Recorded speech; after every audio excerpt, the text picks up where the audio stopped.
Welcome back, everybody, to another edition of the Dirty and Driven podcast.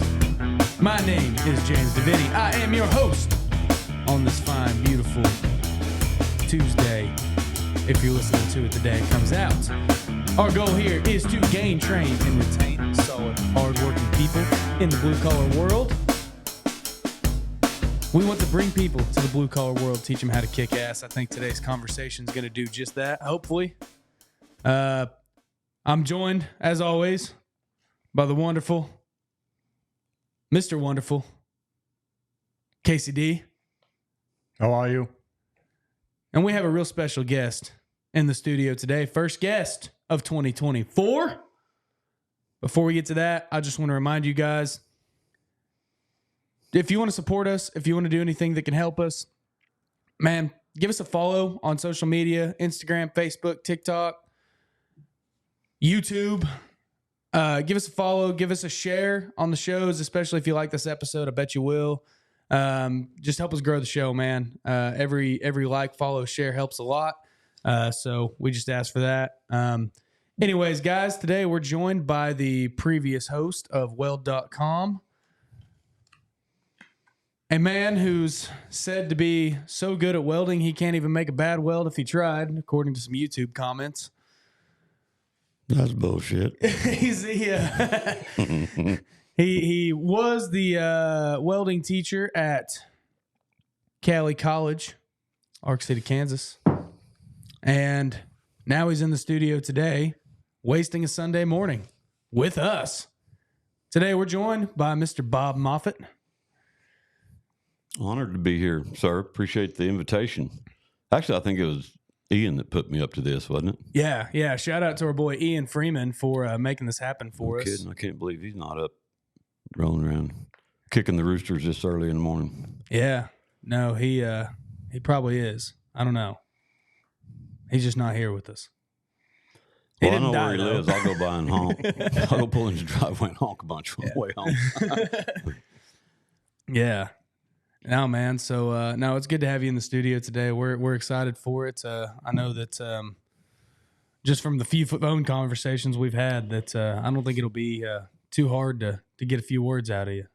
Well, when you mentioned your mission, I'm highly interested. I fall right into that. Been doing it for years and look forward to doing it some more. Yeah.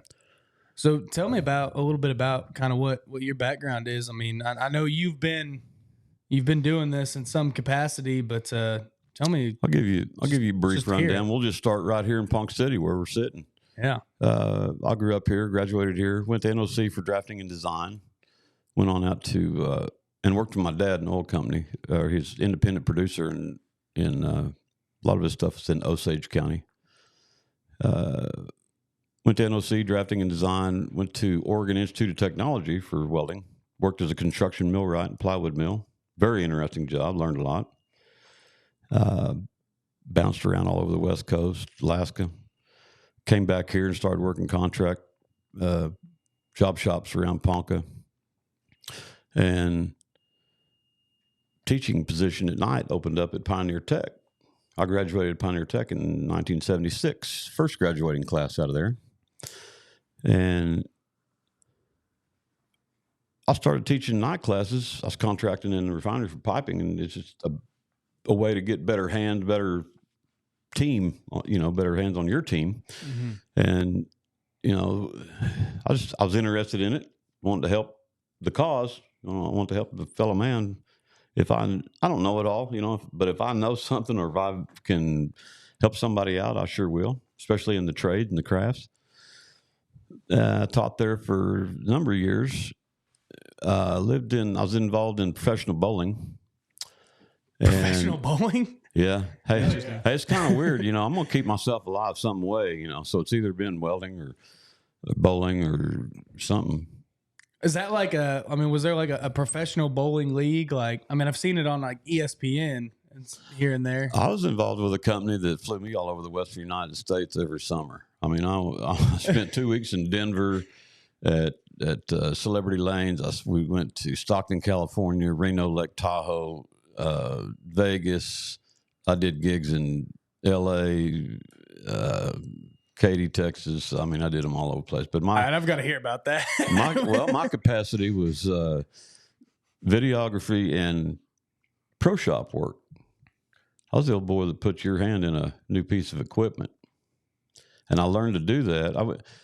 I attended one of these professional bowling camps in Denver, and after a week, I was asked to join the staff. Okay. And I went out to Vegas and learned how to drill balls and all this stuff from a guy named Bill Keith. He's a physicist. This guy has a brilliant mind. He's messed up. He's high strung, but you can either make a ball go straight or you can make it hook. And how do you do that? It's weight imbalance and revolutions and all this stuff. Anyway, I've learned how to do all that crap. And I was asked so I was involved in this pro shop out in Vegas for a number of years, and the guy was familiar with me, and we're going to bowl nationals in Tulsa. He calls me up and he goes, I need you to bowl on my other team in Tulsa. Can you do that? I said, yeah, I'll do that for you.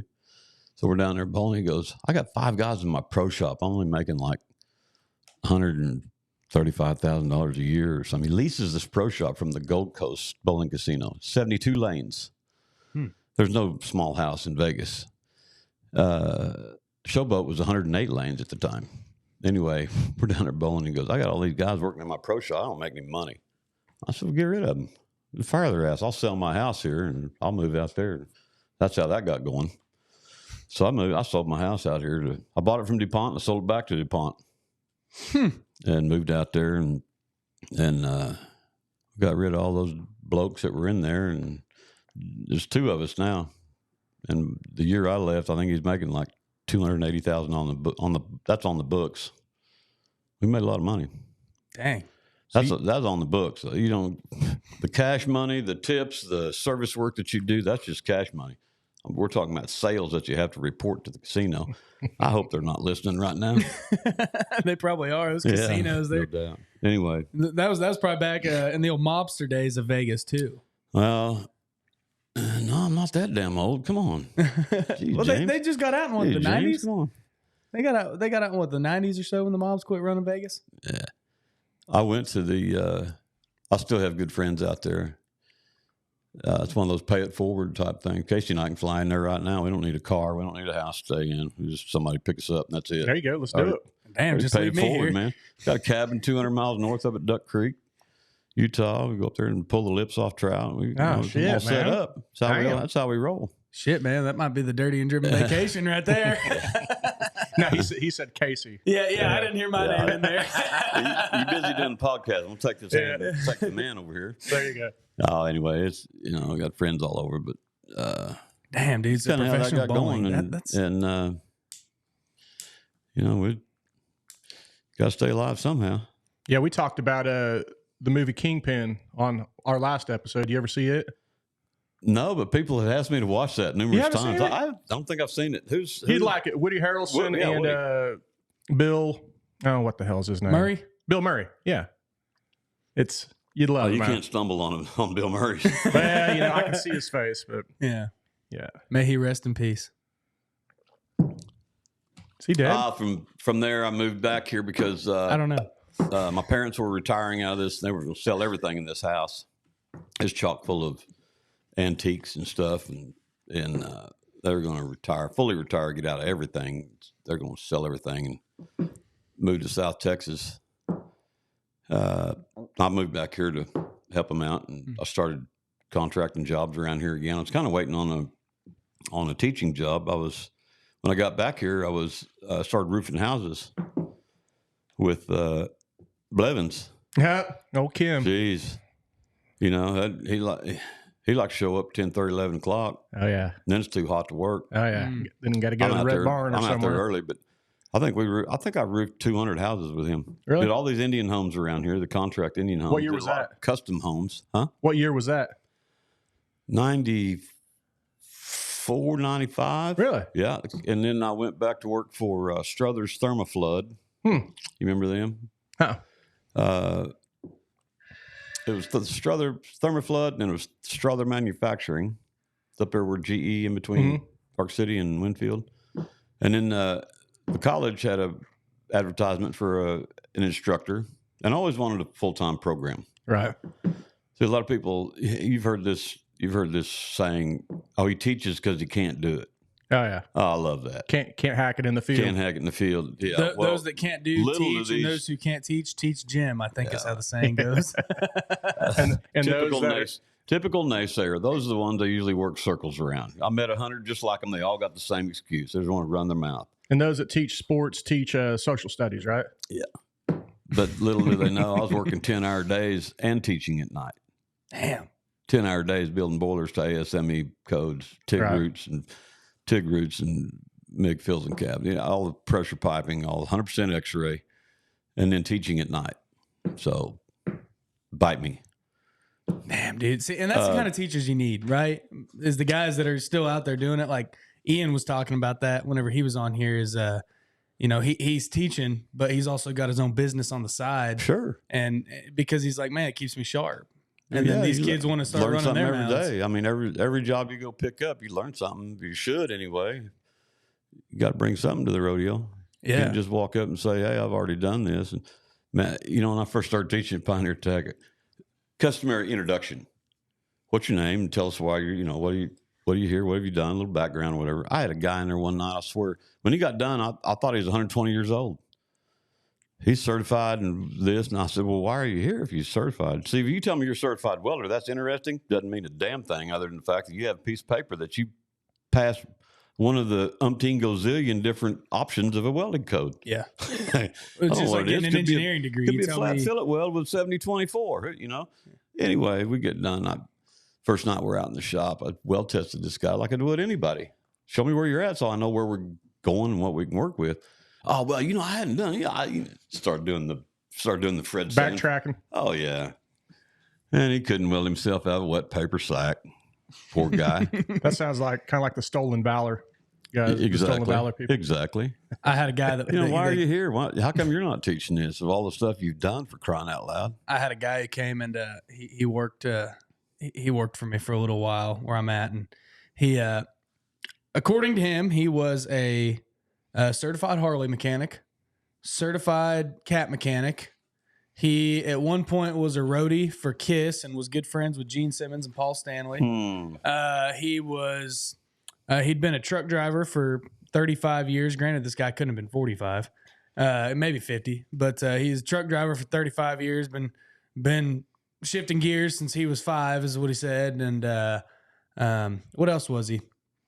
He was a master guitar tech for some high-end music shop in Vegas. He was he was on the show. What's that one in Joplin that they used to deck out semis and stuff like that and tour buses and big diesel shop in Joplin. I can't remember the name of the show now. He was on all that stuff, and I was like, so why are you hauling asphalt? Impressive.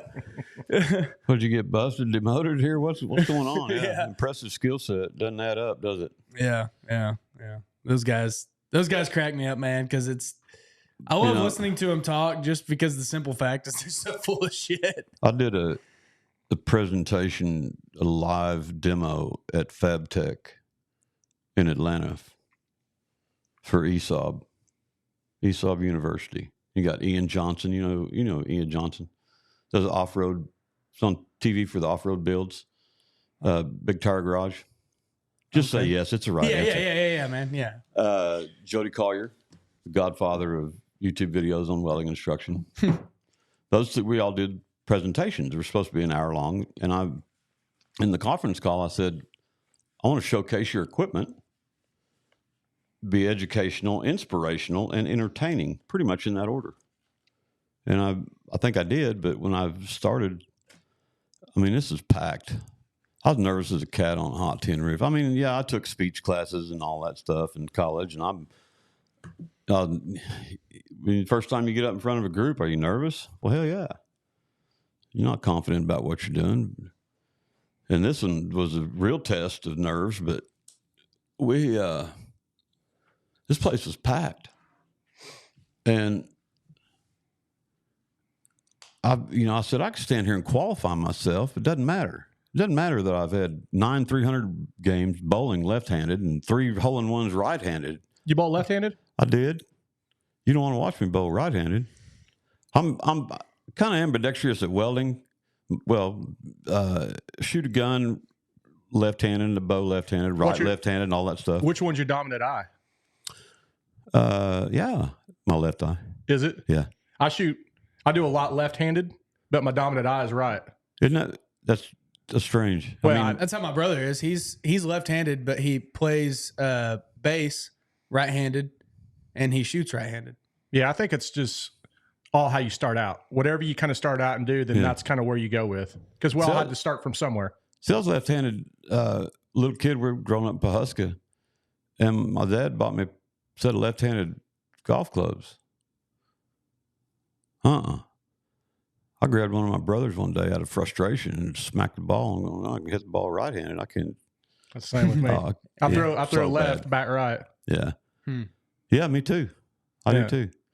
Anyway, in front of this crowd, I said, of all the stuff I've done, and I can stand here and qualify myself, doesn't matter. None of this matters. What matters is you don't know how much or how much I know or whatever until you know how much I care. And that's my whole philosophy of teaching. So it doesn't matter what I've done. What I bring to the table is everything to support you as a customer, as a student or whatever, be it a seminar, be it a formal class or all that stuff. So remove all, I'm not going to stand there and qualify myself. All you need to know is I care. I care about your education. That's why the procedure weld that I did was something that's pretty common. Right. I mean, we do a ton of it for prefab and we do it in the field and stuff, but need to encourage people that it's attainable. If I can do it, you can do it. You can probably do it a whole lot better. I don't know. I know that I need to go look this guy up. God, I hope he's still alive. There's a dude here in town that loaned me his 1957 or 58 SA200 crank model.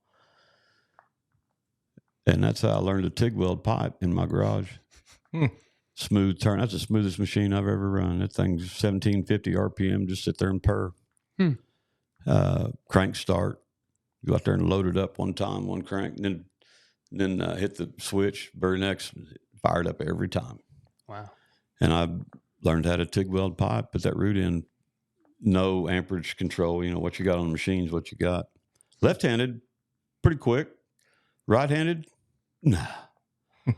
My tungsten looked like Q-tips. I couldn't get off the bottom of the pipe. I suffered through that, man. It was bad. And I finally got it right-handed. And I thought, crap, I own the world now. I went back to left-handed. I couldn't weld shit left-handed. Another short learning curve to get back into it. But then, both hands. So you done convection boxes or seen convection boxes? Oh, they're brutal. The spacing, you're about this far away from a tube sheet, about an inch and a half out from the tube sheet, 180-degree return bins. And the way they're stacked in there, you're like, there's sometimes you'd be looking through one groove, welding the other one. It's kind of a bear to get into.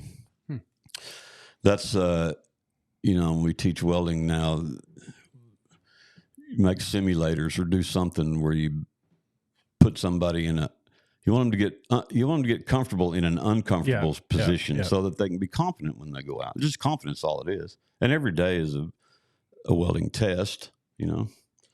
I mentioned welding tests to some of my students. I watch them weld lights out all week long. The weld test on Friday, they just piss down their leg. They're nervous. Weld test. They get nervous about that. I don't know why. Every weld you put down in production, if it's going to be X-rated, that's another weld test. Just do it. Drop the hood and figure it out. Interesting. So, anyway, that background and started teaching, and I just, even though I was working during the day, I was still teaching at night, and then I got into a full-time gig at the college, and 26 years. 26 years as a teacher? 26 years at Cali College in Art City. It's run the welding program. Wow. And how many kids a year were coming through that? my shop was small, fairly small classroom. I limited it to 15 morning, 15 afternoon, and 15 at night. But so, 30 max a day. 30 max a day. That's usually full. Usually enrollment was full all the time. Yeah. See, that's something I've always noticed with like welding in these tech schools and or just tech programs or something like that is they're always, the welding programs are always full, at least in our area, it seems like, which is great. Pretty popular. I mean, it's very useful. I mean, gee whiz, I've asked this question before in a group of non-welding or administrators. Is there anything that touches your life on a daily basis that welding has not played a part of? Answer that question. No. It's not the clothing on your back. It's not the windshield in your car. It's not the pencil you write with. Not your food. What is it? Not the paper. It's not these road mics. Everything that it took to produce these products was put together by welding. Welding, it's played a part somewhere along the way, right? So might not be the windshield on your car, but it's the frame of your car. Well, the windshields were manufactured with equipment that was welded to produce the windshields. Yeah, you got to have it. Yeah. Everything. And everybody gripes about their cars and all that, and all these, I don't even know what you want to call them, these protesters. They bitch about natural gas and oil and everything else. Oh yeah, hydrocarbons. Keep going. Well, gee whiz. Come on. All that. Thank me. We put all that together for you. Yeah. So I got to wonder too, this is just kind of a random off the wall question. Last month I took a kind of a tour of not all, but a lot of the industries here in town. Mm-hmm. A lot of the manufacturers, stuff like that. And I've also gone through like Ditch Witch, their headquarters. I used to teach contract classes down there. At Ditch Witch? Yeah. Wow. Yeah. And so like one thing that I've noticed is a lot of these guys have, and a lot of them had it for a long time, but is like the automatic welders or robotic welders or whatever you want to call them. What's kind of your thoughts on that because it doesn't seem to be taking any jobs from these guys because all these people still need welders, but it's kind of. It will support mass part production. It still takes a qualified trainee to run it, and you can't get you have to be a CWI in order to get a certified robotic operators. It's called, was it CRAW-T, certified robotic arc welding technician, I think. You have to be a CWI. Meaning you got to know what the hell's going on. I mean, you can't just pull the trigger. Yeah, you can't just hit the button and say do it. You got to set up parameters, and they're not, it's a machine for crying out loud. It'll screw up if you let it. You mentioned something so you teach at Cali, which there's not a lot of universities or colleges that offer welding programs, is there? Well, there is, but to answer your question, look in depth. How strong are they? We've got programs with American Welding Society called SENSE, which is a schools excelling at national standards education, and it's guidelines for the curriculum. What outcomes should we be teaching to? Right. And I'll tell you, in my opinion, my personal opinion, it is the strength of the instructor. You can have all kinds of beautiful stuff on paper. It doesn't mean diddly squat unless the instructor can walk the walk and talk the talk and throw down, seriously. That's kind of the same with supervision or even coaches or something. Exactly. If you don't have a good leader, then. Well, yeah. What's your coach bringing to the table? What qualifications, what level is he, where are we going, And having taught, I'm not going to toot my horn here, but having taught bowling and having taught myself a lot of stuff, I think I know a little bit about the psyche behind it. I had some sayings like, practice till you get good and then drop the hood and then start practicing, because that's when you really learn it, but you need to be practicing the right stuff.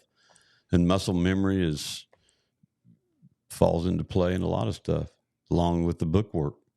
Got to have them both. You can be a godlike golden arm welder, but if you don't know squat about the math and the physics and everything else, you're probably not going to go much more in a production job, right? You said you shoot left-handed or you bat right-handed? Yeah. And if you batted left-handed, what would it feel like? Well, at first it'd feel foreign, right? It's like, what's your predominant hand? You brush your teeth with the same hand every morning? Oh, yeah. Have you ever injured that hand and had to brush your teeth with the opposite hand? Oh, yeah. Stab yourself in the eye with a toothbrush. It feels foreign to you. Sometimes you got to bring in the stranger. You know what I mean? Yeah, it's muscle memory. You break. What are you referring to, Casey? You switching hands every now and then, You break muscle memory and it feels foreign to you, right? Yeah. Well, that's what a lot of welding is like, So you gotta have somebody that kind of is aware of that, aware of how to teach individuals. Everybody learns different. Some people you can talk to them. Some people you can do a demo for and talk to them. Some people you don't need to say anything. Just they'll pay attention and watch what you're doing and watch the subtleties, and they can learn from it. Mm-hmm. Some people, it doesn't matter what you do. They're not going to absorb it. They're not going to learn it. That's an interesting thing because right now our big push with Dirty and Driven is training, getting people into the trades, training them up. And the biggest issue is a lot of foremen, a lot of operators, a lot of your superintendents, they don't know how to teach somebody. And it is a skill. It is a very special skill set. And you have to care and you have to want them because you're going to have guys that, like I've seen it in the field so many times where there's guys where it's just, hey man, hop on that machine and play around or see what you can do. Or we're down an operator today. Can you do X, Y, Z? And they'll hop on. They've never even touched it in their lives. And they get their bearings straight and they're going. And now, they're just as good as your regular operator because they've watched and they've learned from watching. And then you get guys that you have to explain a little more and coach them and work with them and be patient with them and make sure they do good at it. And then there's some guys that, like you're saying, it doesn't matter how many times you tell them, what you tell them. If you yell at them or if you are patient and hold their hand, it's just they don't get it. Talk to them in all different manners. It doesn't matter. Mm-hmm. You've exhausted all the different ways that you could probably get somebody's attention. Yeah. You can bark at them. You can sweet talk them, low tone them, all that kind of stuff. And it just doesn't register. It just doesn't come across, unfortunately, as much as, Yeah. And the hard part is kind of my point is just, it's great to have guys like you teaching. Because some of these guys can come in, they can learn the basics, they can learn what they need to know to go get a job, and they can learn all that and be ready for it from going to you and learning. But there also needs to be guys wherever they go work or whether it be a different industry than the welding one, just in the trades that they don't have the basics down. They didn't go to a school. They just started somewhere and now they're trying to learn, and there's not enough people who are learning how to teach, in my opinion. And a teacher is not just somebody at a school. A teacher is somebody in the field as well. Oh yeah, yeah. I mean, hey, I've met a ton of guys over the guys and girls. I'm not going to discriminate there in the gender, but folks. I've worked with a lot of folks, male and female, that can flat lay it down. They work safe. They're very conscientious about quality. And they taught themselves what I'm saying is they didn't go to a formal setting to do all this. They learned it on the job. Yeah. Or learned it from a relative that passed down, had somebody. And those people I think are very valuable as teachers. I invite those people in as guests and do demos or something. They're like the unspoken heroes instead of the formal trades. Gee whiz, how many people that I've run into that they went to a university, got a 4-year degree like in ag or something, and they teach welding, but they haven't had, strong formal welding background, but but yet they're involved in teaching the welding. I think that's, I don't know, it's a little weak, I should say. You know, a bunch of them. I've done some seminars for welding teachers on TIG welding because they don't have access to that equipment and they were never trained on that. But yeah, you got all these kids who are just starving to learn it. You know, so. Yeah, So what are, because I'm not a welder, man. What are the different types of welds? I know there's like TIG, MIG. Well, you're going to be a welder. You've welded before, right? I've welded before. Yeah. I don't know all the differences. We'll make different you better. Stuff. Yeah. In case I'll tune you up. No, dude, I don't know anything about welding. I've done a little bit of MIG welding, just with a little Cracker Jack box welder, but isn't TIG two-handed welding?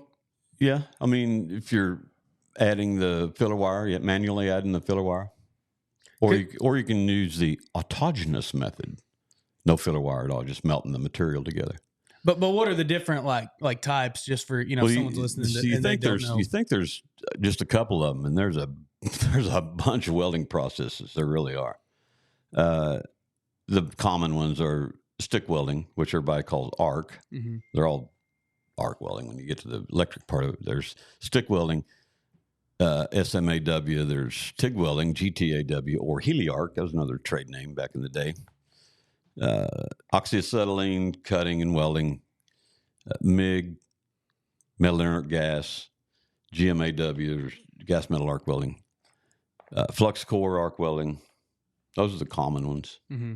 Those are the common ones. See, my biggest disadvantage as far as the welding industry goes is I've always had friends who are really good at welding. So anytime that like whenever I worked on a farm or like whenever I ever needed something welded, it was instead of somebody actually, instead of me having to figure it out, it was always just like, hey man, we need to blah, blah, blah. Oh, okay. And then they just, do it. Some of the videos that I did over the years, I always said, even with the AC cracker box, the old tombstone, you could still weld the world. If you knew what you were doing, you could still weld the world. 6011 runs on AC. 7018 runs on AC. But take off of that, you go 8018, 9018. You can run some hard alloy rods to repair things or build things that will hold up, providing you did took care of the weld, did the procedure, or did the weld correctly. Alloys, the output of alternating current, it's a cheap machine to get into. It still runs, just runs a little different. Yeah, that's interesting. So I know you're going to ask this question. In the length of my career, so I started in 1974, formally, in the length of my career, what's changed in the welding industry? What's changed? Thank you for asking that question. Yeah, no, seriously, what has changed? Well, I mean, you wouldn't think welding has changed. I'll give you the short answer. The machines, the machine technology. Because if you think about it, we still got the same alloys. Nickel's nickel and molybdenum is molybdenum. Don't ask me to spell that right now. Vanadium, all that good stuff. Yeah, we've developed super alloys, but we've learned how to weld them as well. All the elements are the same, argon, oxygen, all that good stuff. But it's the high-speed electronics that we've put into these machines. Back in the old days, 300-amp machine was like a big boat anchor. It weighed about 800 pounds. It had copper coils in it. Now, a 300-amp machine, be an inverter, weighs about 60 pounds. You pick it up and carry it by hand. Same output. It's high-speed switching that does that. So that's, in my opinion, that's what's changed. A lot of technology and is geared toward not so much automation, but semi-automation of like cutting processes. We've got CNC, computer-aided cutting. It's that movement, it's controlled by a machine. So that's kind of what's changed in my opinion. Wow. So, because it's such a big industry, is it going to keep changing? Is it going to keep getting better? I guess like anything, technology is going to keep getting better, or is it? I think it'll keep getting better. I don't see robots replacing individual personnel. Do the case studies. One robot can do numerous parts, right? If it's set up, Well, how many people did it actually replace in production? Right. One or two, and those would be low end weld out jobs anyway. And my argument to that too has always been, I'm not opposed to technology. Back in the 60s and 70s, I'm in the asphalt industry, so I use asphalt as an example a lot. They hauled asphalt out of pickups. You could hold 5 tons of asphalt in a pickup. You'd have 50 drivers driving, wherever, backing up, going. Well, then they got trucks that were 10 tons. Well, now you only need half the trucks to get the same production and half the drivers. Nobody was sitting here saying, man, they're taking our jobs. And then you go up, and now we've got trucks that haul 25, and I'm sure some guys could even go 27, 28 tons of asphalt per load. And you're not sitting here going, man, they took our jobs. But whenever you start talking about technology or auto welders or anything like that, people start going, well, I don't want to be replaced by a robot. But I'm with you. I don't think robots can fully replace the workforce. I don't think it's ever going to happen. I think you still have to have people. And as we're hungry for more workers and more employees, I'll argue and more multiple people, points around that whole concept right there. I mean, how much in road building has changed and evolved? Oh, dude, I've been in the industry 6-7 years, and it's totally different than when I entered. Really? I mean, I see trucks that back up to a machine that's laying down, and they back up and they hook up to it, and they're. Yeah, I mean, the core, how we do it's the same. I mean, that hasn't changed much, but as far as the flagger out there on the road melting in 115 degree heat on the pavement there, that hasn't changed. Well, actually, where I work, I like to sell them do-rags in a water cooler. Well, now that's changed a little bit, actually. Now, not every company has, but a lot of people have gone to either stoplights where the flagger can sit, or like the guys where I work, they've got big stations with a big stop and slow sign that they're not in the middle of the road at danger. They can sit in the truck with the AC on. If they get hot, they can, they don't have to be in the road holding a sign physically. They hit a button and it has an arm that comes down, and it's great. I mean, I didn't have that whenever I was flagging. I'm still going to gripe because I got to wait on the pilot car, no matter what.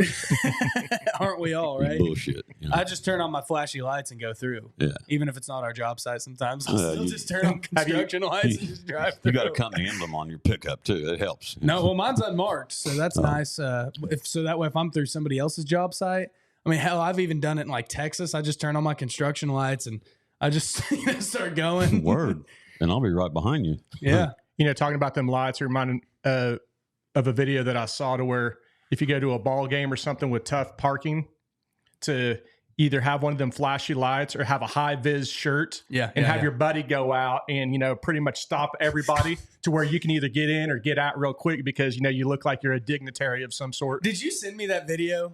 Yeah, of the guy that was like at a baseball game or something. Dude. He was flagging cars through, and then he flags his buddy through, and as soon as his buddy gets in, he just gets in the truck. He takes off the high vis and loads up. He's cussing him out. Dude, that's a great idea, man. I'm going to start doing that. Seriously. I mean, seriously, dude. Yeah. I mean, I've always got a high vis vest, and I just won't wear my dirty and driven one. Or maybe I will, because that'd be a viral video. But then again, that might be another stolen valor deal that I was just talking about. Dude, people still shit on the internet all the time. For impersonating, a flagger. Somebody's going to have to turn me on to the trick of getting through the automated stoplights on the bridge construction, because I missed a flight one night. So on the bridge construction, here's what you do. All right. Because I program these things. So you have 2 of them, right? Do you really program them? Yeah, they're on. Just to program like the red, green, all that. Some of them are on a time, which is too damn long. And some of them are by an electric eye. Yeah. That knows how much traffic is there. Yeah. Now, some of them are automatic, but most of them are not, because to get the automatic thing is actually really expensive. Like way more expensive. Well, they're automatic because if you run one, you're automatically going to get a piece of mail from the OHP.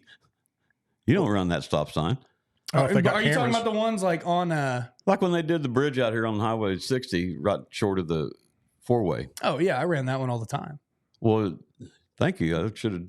I wish I'd have known that. Yeah. I seriously missed a flight one night because of that. Yeah. So I left our city to go judge a welding contest in Atlanta, Georgia. I was flying out of Tulsa, and I didn't want to go through Ponca and hit the Cimarron.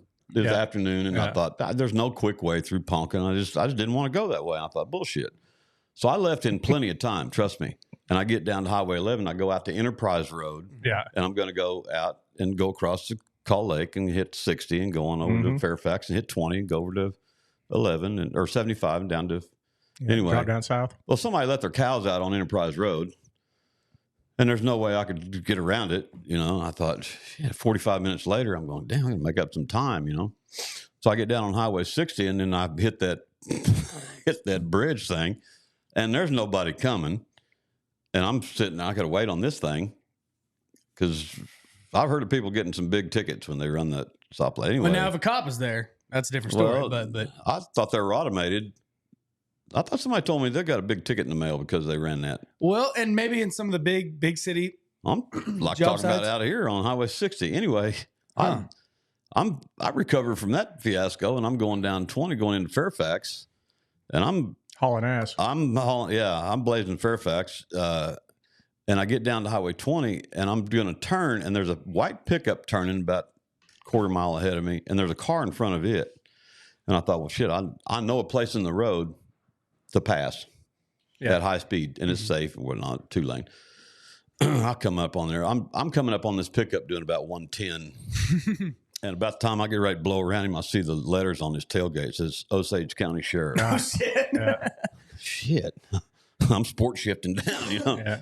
We get into Hominy. I take the first right. He takes the second right. I know he wants a piece of me. So I turn around somebody's driveway and I beat it out of town. Oh, man. He's, Yeah. So on those lights, let's say you have two of them and I mean, you can't do this every time. I mean, it helps to see the end of them like on a bridge or something and you can see that other side. So they go and what they do is they both start out at red and then one of them will turn green. And then let's say, you can either set it to a specific time. That's what most guys do because the automatics are like $25,000 extra or something like that. And it's, is it really worth that? Yeah. So, unless they have a pilot car running, there's also pilot car mode where they can control it with a clicker from the pilot car. But if you can see the end, it's usually on a timer. So they might put that clear zone where they're both red for, say, 2 minutes. So this one will turn green, and then it'll be green for 30 seconds. It'll let all those guys through, and then you put the clear zone because you're always going to have people at the end that they're right behind the 10th guy in line. They're catching up to the semi that just blazed through there at a low speed or something. Yeah. So semis that's where it screws you. Semis in front.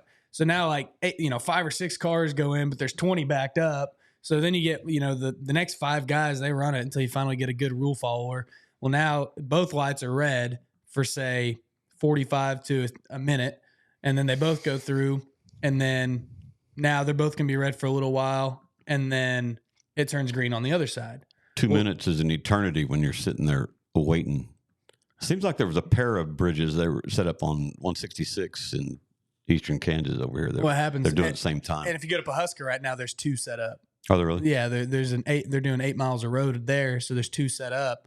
Like a mile and a half, and because they really only got a range of a mile, but if the conditions are just right, you can stretch them a little bit further. Man, I remember driving Highway 60, leave here early in the morning, and that was the old Highway 60. Mm-hmm. It was pretty brutal right out here. Yeah, I remember that. Out here east of town. It was beat up, rough. I drove that every day. Drove over to Osage County. That's where my dad's production was. Yeah. Starting in Winona, down to Hominy, clear over by Skytook. Do you remember the movie Outsiders? Oh, yeah. Yeah. Filmed around Tulsa, wasn't it? Yeah, it was about the Tulsa social scene. I had Matt Dillon and all that in. Oh, dude, I know it. Well, okay. Relax, you had the greasers and the socias, man. Do you remember the part in the movie where they burned a church? Oh, yeah, that was... Yeah, that wasn't a church. That's at the bottom of the lake. Mm-hmm. If you go over to by Big Dog Landing over there on 20 east of the microwave tower, my dad had production in there. They were using my dad's roads to get down to the bottom of where that house was. They made it look like a church. Mm-hmm. I used to hunt quail around that house. Seriously. I was watching that movie and they're burning the church and it had that fence line at sunset. Yeah. Oh shit, I used to blast quail right there along that fence line. My dad was drilling a well over there with one of the Drummonds as a partner. drilling it with cable tools, and if the well would have hit, he would have had to cap it all off, and they'd pay him for the reserves. That's why he did it. But came in dry holes. So interesting. He called me up and said, "Man, they're using my roads to get the actors in there today. Either that or a helicopter, you know." Yeah, that is an all-time classic movie with all the stars in it, man. Yeah. You ever see it? It's about stuff back in the day, though. That was going on, you know. Did you ever see The Outsiders? I vaguely remember that one. I don't know if I ever watched the whole thing. Well, or not. you've got it. Patrick Swayze, Matt Dillon, Tom Cruise. Who else? I think because I went on a big Patrick Swayze kick at one point after I watched Roadhouse. So I think he was I did watch it. He was there. He was the older brother. He was the one that they all had to kind of listen to. You had Pony Boy Curtis, Cherry. South Tulsa was the rich folks, you know, and North Tulsa was the underprivileged and the blue collars, the bad boys, you know. Was this before, like pre or post kind of Tulsa race riot setting, or what was the? It was like, what was it based in? Like, what was the year kind of based? Yeah, 60s setting. Okay, so way after that, yeah. But the main deal was the greasers versus associates, the rich class versus the underprivileged. Ponca City, that was going on here. Yeah, we had the preppies and the hoods, is what we called them back when I went to school. Yeah, where were you the preppy? I was kind of I was an in-betweener, man. I would still French roll my jeans, but you'd be expelled from school until you got your hair cut when I was going to high school here. Yeah. Couldn't have long hair. I couldn't do that, man. Well, you got to have your mullet, man. That's not a mullet. It's full head here, you know. But whatever. It's just my rock star. We'll call it what we want to call it on this side of the table. I used to have we'll talk about that later. No, I get it's funny when I first started my career, you know, I had long hair. It was probably not quite as long as it is now, and it was just I'd always worn it short up until I was like 21. Then COVID hit, and no barbers or anything like that for several months, and I was like, you know what, now is a prime opportunity to grow my hair out, and then let her fly. COVID was bullshit. Yeah. Oh yeah. Hey, let's get back to this. Road construction technologies. We kind of swayed off on a few tangents there, but we do that here. Safety. That's number one thing, isn't it? You got to lay it down. Got to be safe, right? It should be, yeah. Should be your number one thing. Yeah. I mean, safety and personnel, equipment, operations, and everything else. And then when you're done, it's got to meet a certain standard, does it not? Yeah. If you're working for a government entity or an engineered set or something. But even if you're working for somebody's driveway, pavement, it's got to be done to a certain workmanship standard. Oh yeah. Is there a standard on how to make Oklahoma potholes, or I'm joking? Relax. So I can actually really nerd out about a lot of that. I'll save it. That's soil conditions and all that stuff. Yeah, but it depends. It depends. I mean, there's talking about dimensions and road grades and banks and guardrails and all that kind of stuff. It's all DOT regs, right? Yeah. Pretty much. Yeah. Actually, what causes a lot of potholes is like the roads that were we built. don't talk about potholes, that's a whole other boiling pot right there, man. Well, I'm saying what caused a lot of them actually is between and this is more of a theory, but it's like whenever they first came out with what's called super pave here in Oklahoma, which is kind of the standard, and they're switching to a different one called balanced mixed design. Anyways, the original super pave was not enough oil in it because there was not enough oil in the asphalt. Oh, so he's still going to go with the pothole thing, isn't he? Yeah. Well, I'm just saying, like, so the oil, there wasn't enough oil in it to hold all that rock together, and that's why it started popping out. Well, I got a question for you. Yeah. Cimarron Turnpike wasn't built with asphalt, built with cement. That's just a piece of shit. Well, yeah, it was. Yeah, you don't mention the C word to this asphalt guy. When I took my CWI in Kansas City at Embassy Suites, and there's four guys that, for some reason, we just kind of gravitated to each other, and we studied together, went to dinner and whatnot. One of them was a bridge engineer, bridge inspector from Nebraska. Mm-hmm. And I had him on. What are you doing? Stretching. Oh. You think I was Spartan? Pulling a gun. Yeah, I do. I was aiming it at you too. I had this guy on the phone one day, and I'm on the Cimarron Turnpike. And of course, I'm bouncing like crap. I'm in my 3/4 ton Dodge, and like, he goes, "Where are you?" And I said, "I'm going down to my brother's house by Keystone Dam. I'm on the Cimarron Turnpike. He goes, "Say no more." I understand. I mean, that road just beat the crap out of you. Yeah. And then I had the pleasure of driving the H.E. Bailey one time coming back from Texas. Took Highway 16 up through and got up into Lawton and was taking Lawton up to Oklahoma City. Second toll booth, I asked the guy, "You guys got kidney belts here? You sell kidney belts?" Why? I said, "You can't even drink a beer on this road, man." Thumbs up. Yeah. My guts feel like scrambled eggs, man. And I had these big old trucks, inner tubes that I kept in the back of my truck full of sand. And you could move them forward and back to smooth I remember out. them. Plus, if I took on a load that needed to be tarped off, I didn't want to tie it down. I just put the sandbags around the tarp, And man, I positioned those things every which way, and I couldn't get the crow hop out of the. You seriously couldn't drink a cup of coffee on it. It's crazy. And that guy didn't have a sense of humor at all. I haven't seen those sandbags forever. My old man always had them, especially during snow and stuff. Oh, yeah. Had them in the back for weight. Shoot, yeah. Yeah, I don't see them anymore. Yeah, you don't see people doing that at all. I used to carry a stray bottle of Clorox when I was driving in the mountains a lot. Get on black ice or something, get up on the pass, you kick traction.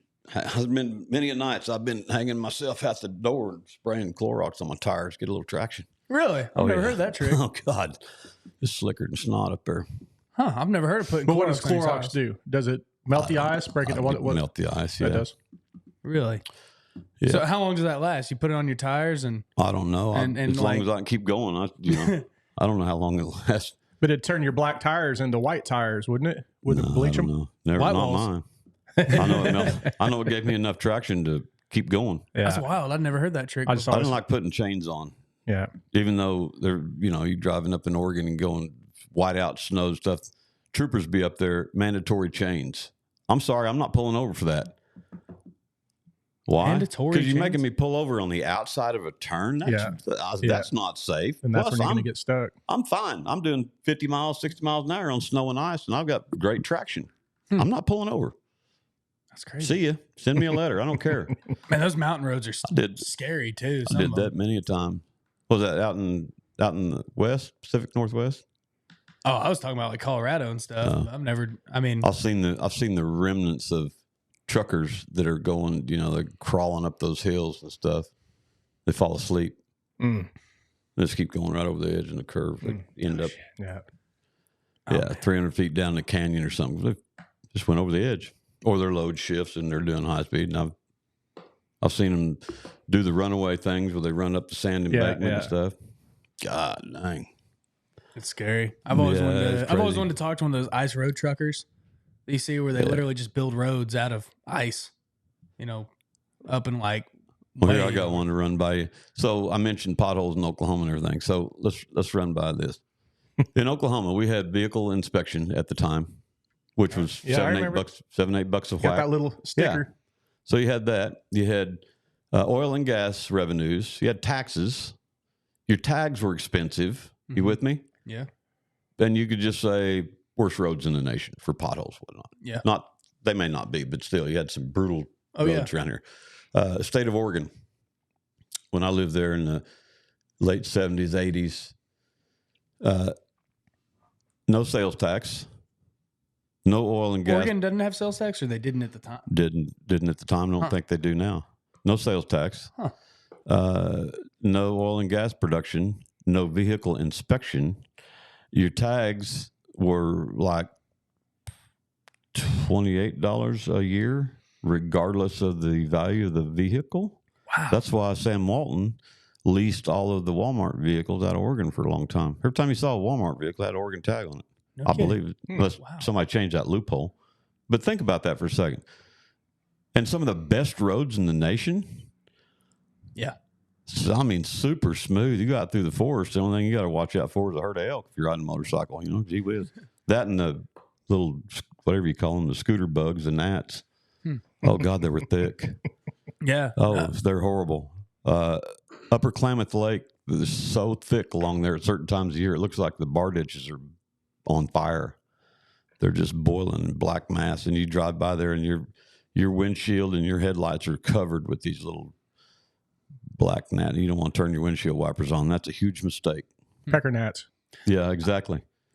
I haven't been to. I went to Oregon once whenever I was in middle school. I got a funny story about those gnats here. I'm not gonna say it on air because it's hilarious. But what if it's hilarious? Let's hear it, man. no, man, come on. And he won't edit it out either. If you ask him to, he won't do it. I will if a guest does. If a guest says, "Hey, man." Well, it's the punchline I really got to play up. But I'll ask me after this is over with. Okay. Please. No, man. Refresh here. I just wonder. Oh, we can take a break if you need to. Do it. Get you another cup of coffee. All right, we can do that. That's funny, dude. I'm gonna start us back up here. Yeah. You know, the Eskimo Joe's thing. It's funny that we for the listeners, he's got a coffee mug that he's using that's Eskimo Joe's logo. Here, hold that up to the camera. Let's let the people see it. You know, this is very very popular logo in our area. It's a restaurant in Stillwater. Jumping Little Juke Joint. Stillwater Jumping Little Juke Joint. Bar, Yeah. Oh, it was just a bar at one point, not a restaurant. Okay. So that logo at one point was the number 2 T-shirt sale in the world. But that's funny that you're talking about.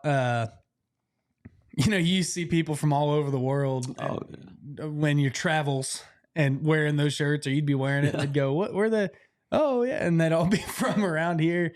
There was one day we were in a Disneyland, and my dad was wearing an Eskimo Joe shirt, and somebody walks up to him. She goes, "Excuse me, are you Jim DeVinney?" And he goes, "Yeah." She goes, "Yeah, we're from. My daughter goes to school in Stillwater. We've seen your face on a billboard." Oh my goodness! My dad's like, "Damn, okay, it was weird." And then he wore one somewhere else before, and I don't remember where we were at that time, and it was kind of a similar deal. But we used to always say, because we'd have friends that like they'd be from all over the country, like that we went to school with in college or something. And a lot of them ended up, getting a job here in Ponca or around surrounding areas. And we always joke because they would always, "Man, I'm not going to live in Oklahoma after school or anything like that." And then they'd end up dating a girl or something. And we were like, "Dude, we went to high school with her or something." And we always joke that all roads lead to Ponca at some point. Yep. What was the number 1 shirt? Hard Rock. I was going to say Hard Rock or at the Coca-Cola. time. Yeah. I don't know what it is now. I mean, Big Johnson. Remember the Big Johnson shirts? I don't remember those. It was, you can't do it unless you're using a Big Johnson. he didn't know the Big Johnson thing, and I wasn't going to go. I was going to leave that alone. Dude, it ain't bad. Yeah, we can talk about that. I'm familiar with him. Yeah. No, that's pretty wild, though. I was telling James, my parents traveled all over. Mm-hmm. My dad was POW World War II, and they had conventions, POW conventions every other year in various cities throughout the world. And my parents traveled. My mom would bring me back a Hard Rock Cafe T-shirt from somewhere, but I had them from Belize. I had them from Russia. Really? All kinds of places. I'll be damned. I I didn't had know. me a hell of a collection of Hard Rock and Eskimo Joe's T-shirts. So, yeah. The one thing I didn't like about Eskimo Joe's is whenever they did Mexico Joe's, I wish they would have called it like Eskimo Jose's or something like that. It's a little better play on words than just Mexico Joe's. No, it'd be Eskimo essays. Eskimo essays. Yeah. Orderly essay. Your dad was a POW? Yeah. What branch of the military was he in? He was in the Army Air Force. Mm-hmm. In the Army Air Force. He's a flight engineer. My dad was born in 1917. My mom was born in 1920. Dad was raised by his older sister and her husband. Her husband was he's an eye, ear, nose, and throat surgeon in the Army. He's a colonel in the Army around San Antonio. Dad graduated University of Texas, petroleum engineer, geologist in 35, I think, somewhere back in there. No, it'd be a little bit later than that. Anyway, like 40, I think it was. Signed up, went to the military in 41. He's overseas, went on a bombing mission. Had to have special permission to be on this run. It's supposed to be a milk run. There's a book written about it. I spoke to the author. He's a priest from the Netherlands, Ivo de Jong. Wow. And the book is called The Milk Run Gone Sour. I have a copy of the book my dad gave me. But my parents are traveling. I'm at home over here on 6th Street. Phone rings and I answer it. I can hardly understand this guy with a rich accent, but he found my dad's helmet, and he was writing this book. And anyway, he shot down over Holland. They marched him to Poland or whatever. Stalag 3, 20 months in Stalag 3. But they'd have these conventions all over the world. Even the guards would show up for some of them. Kind of interesting. Wow. Wow, man, that's crazy. Yeah, and I am. What country was it that he got? That he went down in? Did they Holland. go down? Holland. Yeah. Wow. Holland. They flew over the English Channel. They were supposed to go bomb a bearing factory that the Krauts had and whatever. The rules of engagement, if you can't see your target, you don't want to drop. But I guess the Germans got beat on their formation and wiped them pretty hard. Wow. Shot a lot of them down. Anyway, that was my senior year of high school. I'm going to join the Air Force. I'm seriously going to join the Air Force. I wanted to go Ohio State, inspection, metallurgy, and all that kind of stuff. And my mom said, that recruiter in my house, and she said, before you sign those papers, you might want to talk to your dad. Yeah, okay, about what? Well, you just want to talk to your dad.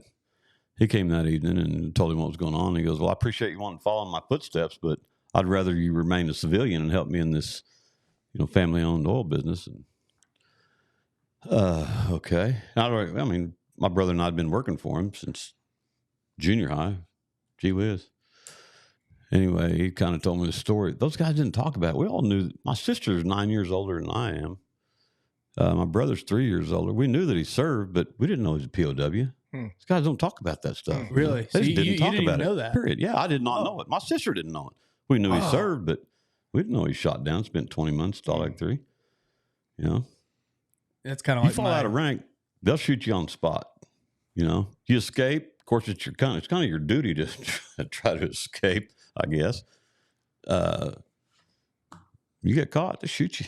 Wow. Remember the movie, Steve McQueen? What was that? The hell movie was that? Steve McQueen jumps the fence on a motorcycle, escaping. Oh, yeah, that's his. Yeah, that was kind of the same. That was Stalag 3.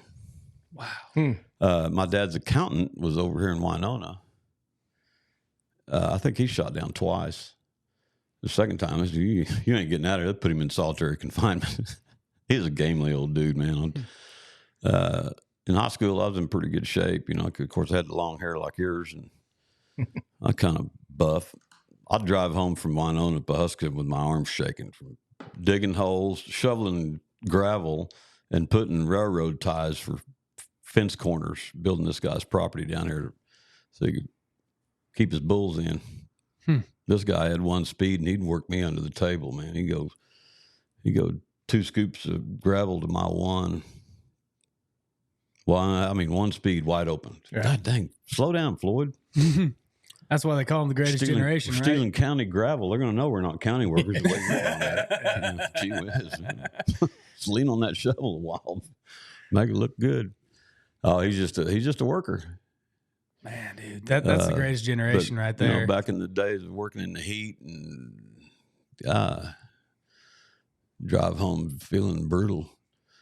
Fill up one of those got coolers with a block of ice and water and drink the whole thing and maybe pee once during the day. It's hot, super hot. Man, I was talking to a guy the other day, and he's probably in his 40s or so, and he was saying that whenever he was coming up, he was working with a guy like that, and he goes, they literally would not, like, if I got off the machine to pee, I'd just get my ass ripped. He goes, I'd literally have to either like pee in bottles or just hold it all day long. Like, keep going. You just didn't stop. It's crazy. I mean, it's crazy how much, we were talking about how much, industries have changed and stuff that. And it's totally different now. Totally different. And not saying it's not better, or worse. It's just different. Working with the old man, I'm driving 20, 30 miles, go eat lunch, go to a cafe, full meal deal, drive back out in that heat, fall asleep. Man, you can't hang. That's how my first boss was. Till you get out there and you got to be working, sweat pouring out of you all day. That's how my first boss was. He'd like to go eat at the Italian restaurant here in town. I mean, big greasy lasagnas and stuff like that. And then we go back out there and start digging the holes and stuff. And Oh, you're just like, God. oh, dude, I Yeah, that's feel the like worst. shit. Woo. Brutal. Yeah. Every day, just about. But, one thing you and I were talking about on the phone, yesterday or whatever day that was, Friday, was you were saying, man, the timing of this is of you coming on is you really wanted to get on sooner rather than later for timing. And you kind of were saying, this is, kids are going to start thinking about what they want to do and stuff like that. So kind of tell me your thoughts on that. Well, I have, of course, I have my platforms per se, social media platforms, and I was always supporting what I was doing for the YouTube channel, and I have supported numerous YouTube channels, not just weld.com. I've shot film with a lot of them, got behind them and supported them and tried to promote them and whatnot because I know their cause and I know what they were teaching and I know their videos were about the code quality type craftsmanship. Weld tube is one for an example. And I've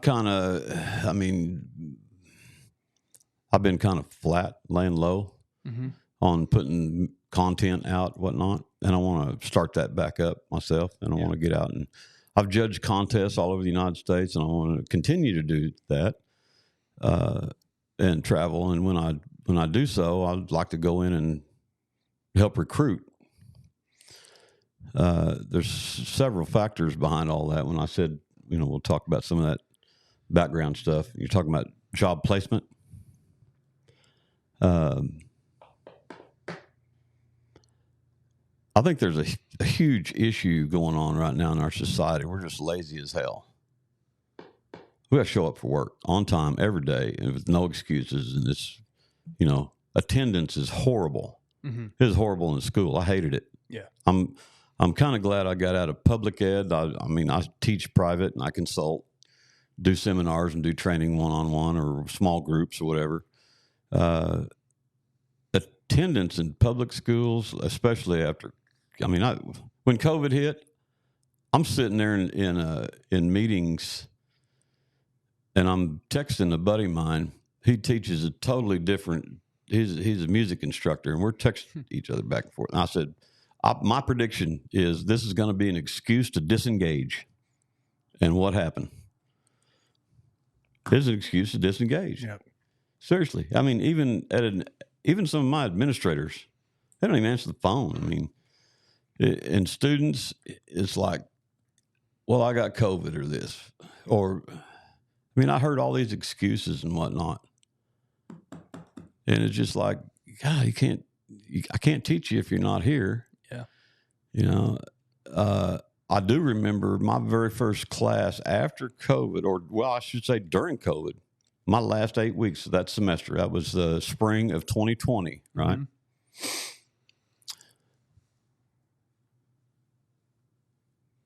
My last 8-week class was supposed to be gas tungsten arc welding pipe procedures.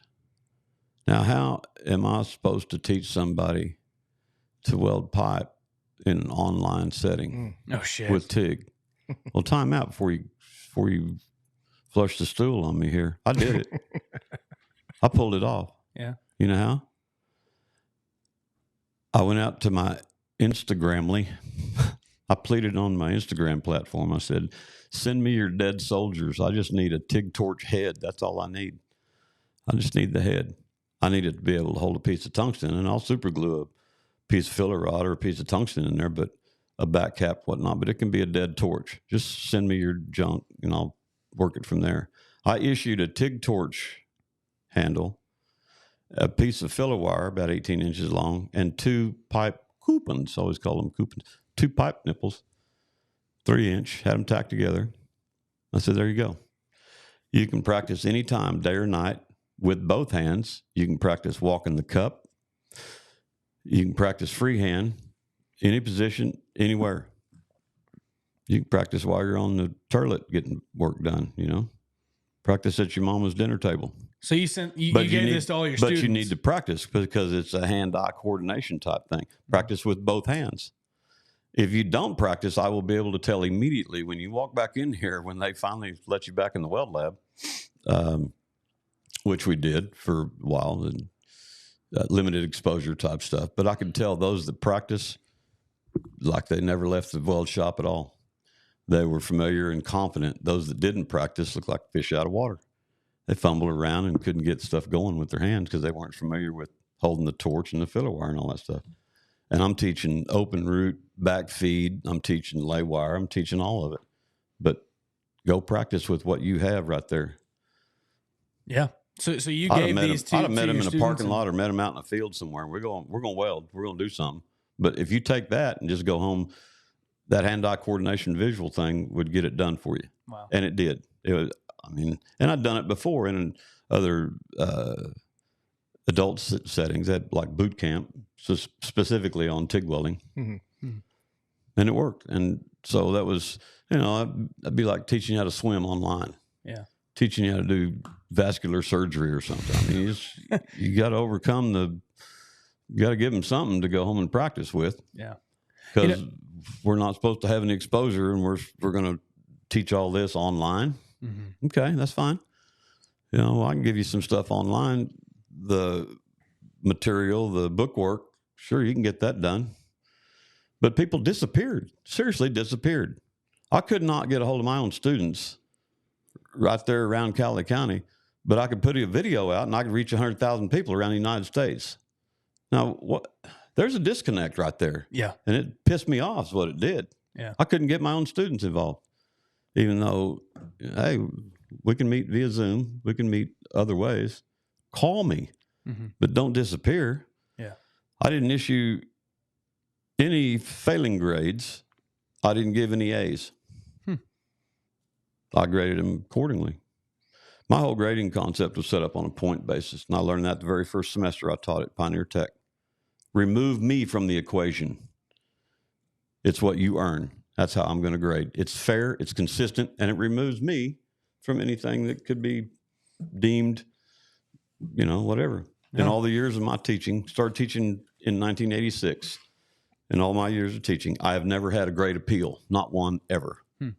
Why? I wasn't involved. It's what you earned. Yeah. It's all set up on points. You don't show up, it's a 0. That's fair, isn't it? Yeah. If you show up, you're working for the points that are available that day. If you don't show up, you get 0. That's fair, isn't it? Yeah. Man, okay. You've said so much that I want to kind of hit on is like, for one, like the disconnect with social media. It's so weird. Like it's like this show, for example. We're here in Ponca City, Oklahoma. We have a pretty good following, pretty good sized following. We can put stuff out and reach tens of thousands of people if we really want to. But how many of them are here locally? Very few. It's all over the country, all over the world. But it's like you can't reach the person, Then I go somewhere and it's someone I've known for a long time. Like, you have a podcast? It's like, yeah. It's weird how that disconnect is. And whenever I was actually finishing up college that same year in 2020, and it's just a weird deal. And it's like social media is extremely powerful, especially used in the right context, in marketing. Agreed. I think a lot of it is more gaming and more entertainment. And for what? Yeah. What are you producing? Are you bringing anything to the table for our society? If you bring me your resume and it's full of, well, I'm a master hero at whatever the games are. I don't even know what the games are these days, but Tetris or something. I don't know, killing tanks or whatever. That's cool. What? Yeah. How can you do the job? As I've mentioned before, man, there's something satisfying with working with your hands and constructing and building something from a blank canvas to knowing that you could put something together with your hands. That's right. There's nothing more satisfying. But then I don't know, maybe I'm old school, but that's what I enjoy. Well, I can tell you because I've had good social media posts and I've had cool projects that I've done. I'm a lot more proud of cool projects that I've done than a social media post that goes a long way. Right? Something you designed in your head, engineered it, and and built it or had it built or something, you saw it come to life, right? Yeah. That is satisfying. Yeah. And I mean, not to say that making a video and putting time into a video and putting it out there and getting, thousands of likes or something isn't cool. I mean, yeah, that's awesome to have that feeling, but it's not after a week, who cares? Yeah, exactly. But whenever you build something and it's sitting in your house or it's sitting in your office or it's sitting out, in public, I mean, for a job, hell, whenever we build a road and it's like driving down it, hell, I've ran an asphalt roller down Highway 60 a lot, and where we're building it right now. And it's like, I don't know, it's just satisfying to drive that road and go, man, I was my two hands were a part of this. Absolutely. Now, getting that ingrained into a young person or trying to recruit somebody to tell them it's okay to work with your hands. We know it is, but how do you convey that? Yeah. How do you impress somebody to get into that, the craft and whatnot? I recruit students, and of course I go in. The first thing I say is, how many of you are just dying to get out of high school? Well, it's an obvious answer. Yeah. Everybody raised their hand except 2 or 3. Mm-hmm. Of course, you pick on those. Dude, you want to stay here? You want to stay here for a while? Huh? They ain't paying attention to begin with. But, and then the next question is always, how many of you want to make a lot of money when you get out of high school? Well, there's another one they're all going to raise their hands, or they should.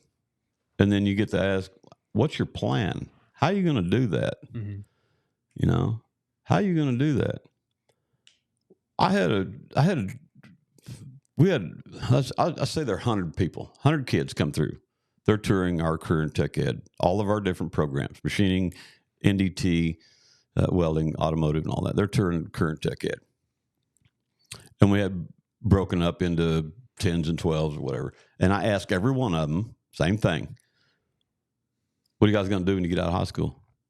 Not one group answered except for one. It was from Wichita. And they all individually answered me.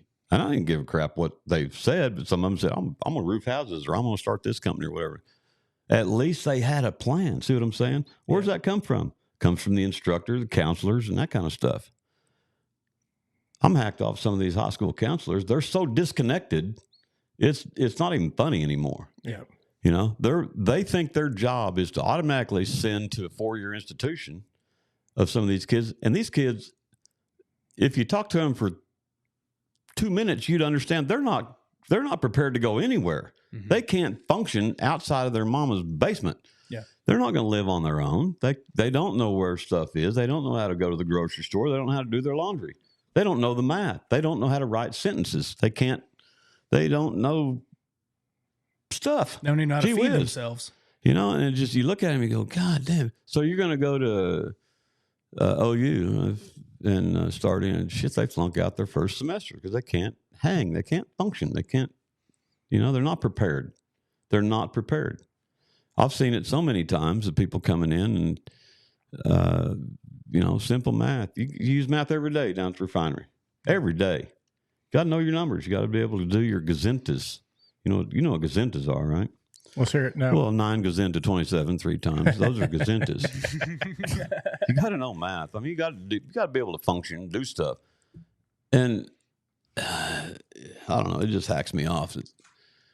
It's like the kids in the last 5, 6, 7 years of my teaching career in public ed was like, I don't know anything. I don't want to know anything. You get to recruit them. I mean,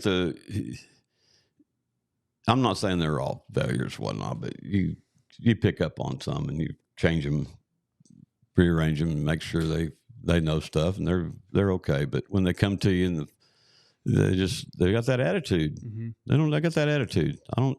Typical high school mentality. Yeah, I don't want to know. And I don't need to know. I can look it up. Yeah. Ooh, man. Okay.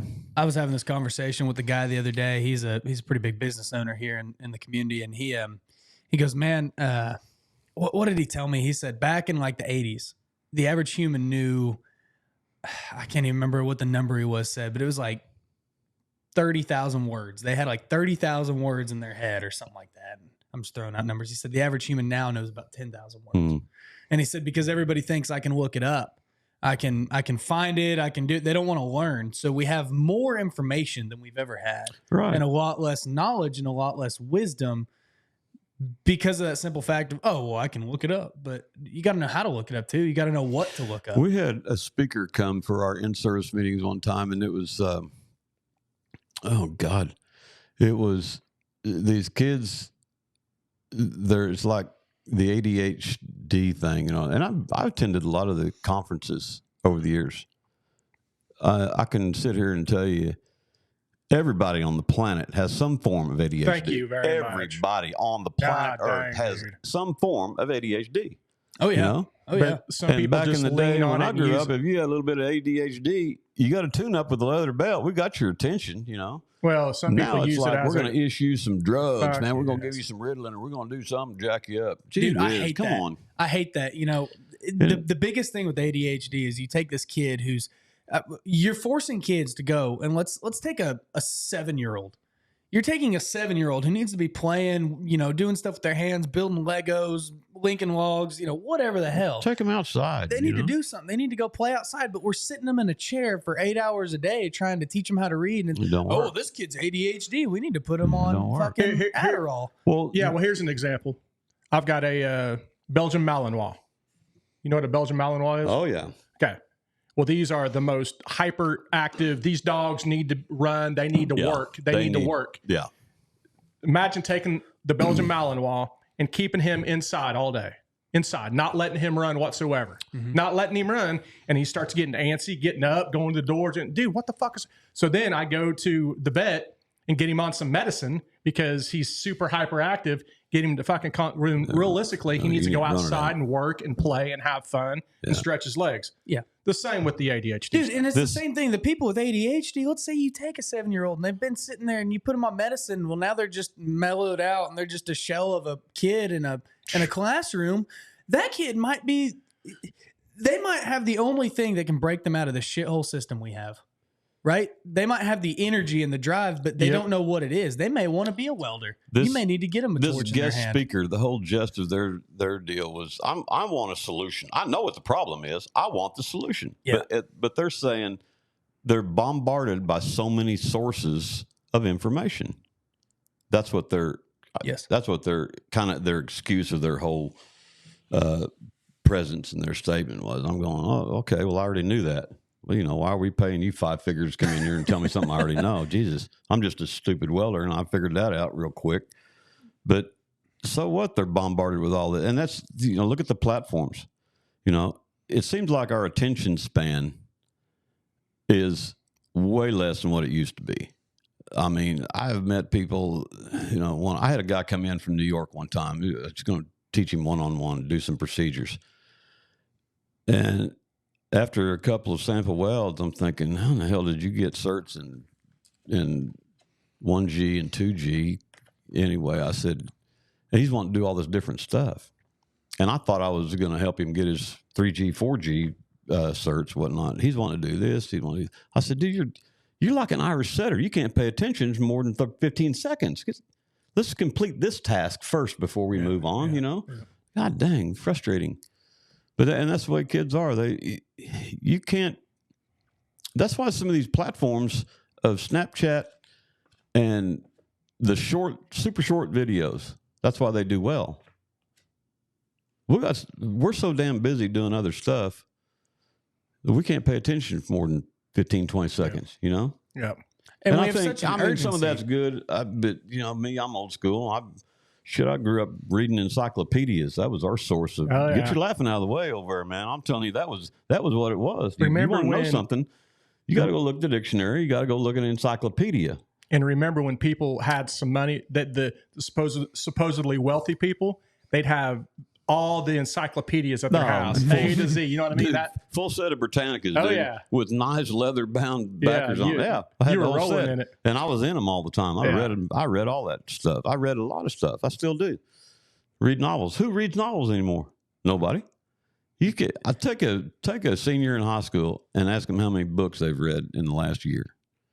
Probably not one. They probably read the Spark Notes version of the books they were assigned to read, Some they do the minimum to get by. Yeah. And I don't know. I'm not harping on the education system, but I do think that there is a huge disconnect of matching people that could be highly successful Yep. and make a brilliant career of working with their hands. I think I told you on the phone, if I had to do it all over again, I'd probably branch off into an entrepreneurial thing and do repairs, be a handyman. Boy, there's a low-life title, isn't it? Dude, low life title. Who fixes anything these days? You're talking to the handiest. I know, but who fixes anything That's these fine. days? That's fine. You know, we produce, we buy a bunch of plastic crap that breaks. It's designed to break. Yeah. Damn engineers. Yeah. But, you know, it's like you can't fix a TV anymore. You can't fix molding or flooring. It's like, God, everything just turns to crap. But who fixes that? Let's say your parents are elderly and you're living off somewhere out of state or working out of state and they need something repaired. Who are you going to get to even show up and work? Yeah. Call a plumber these days.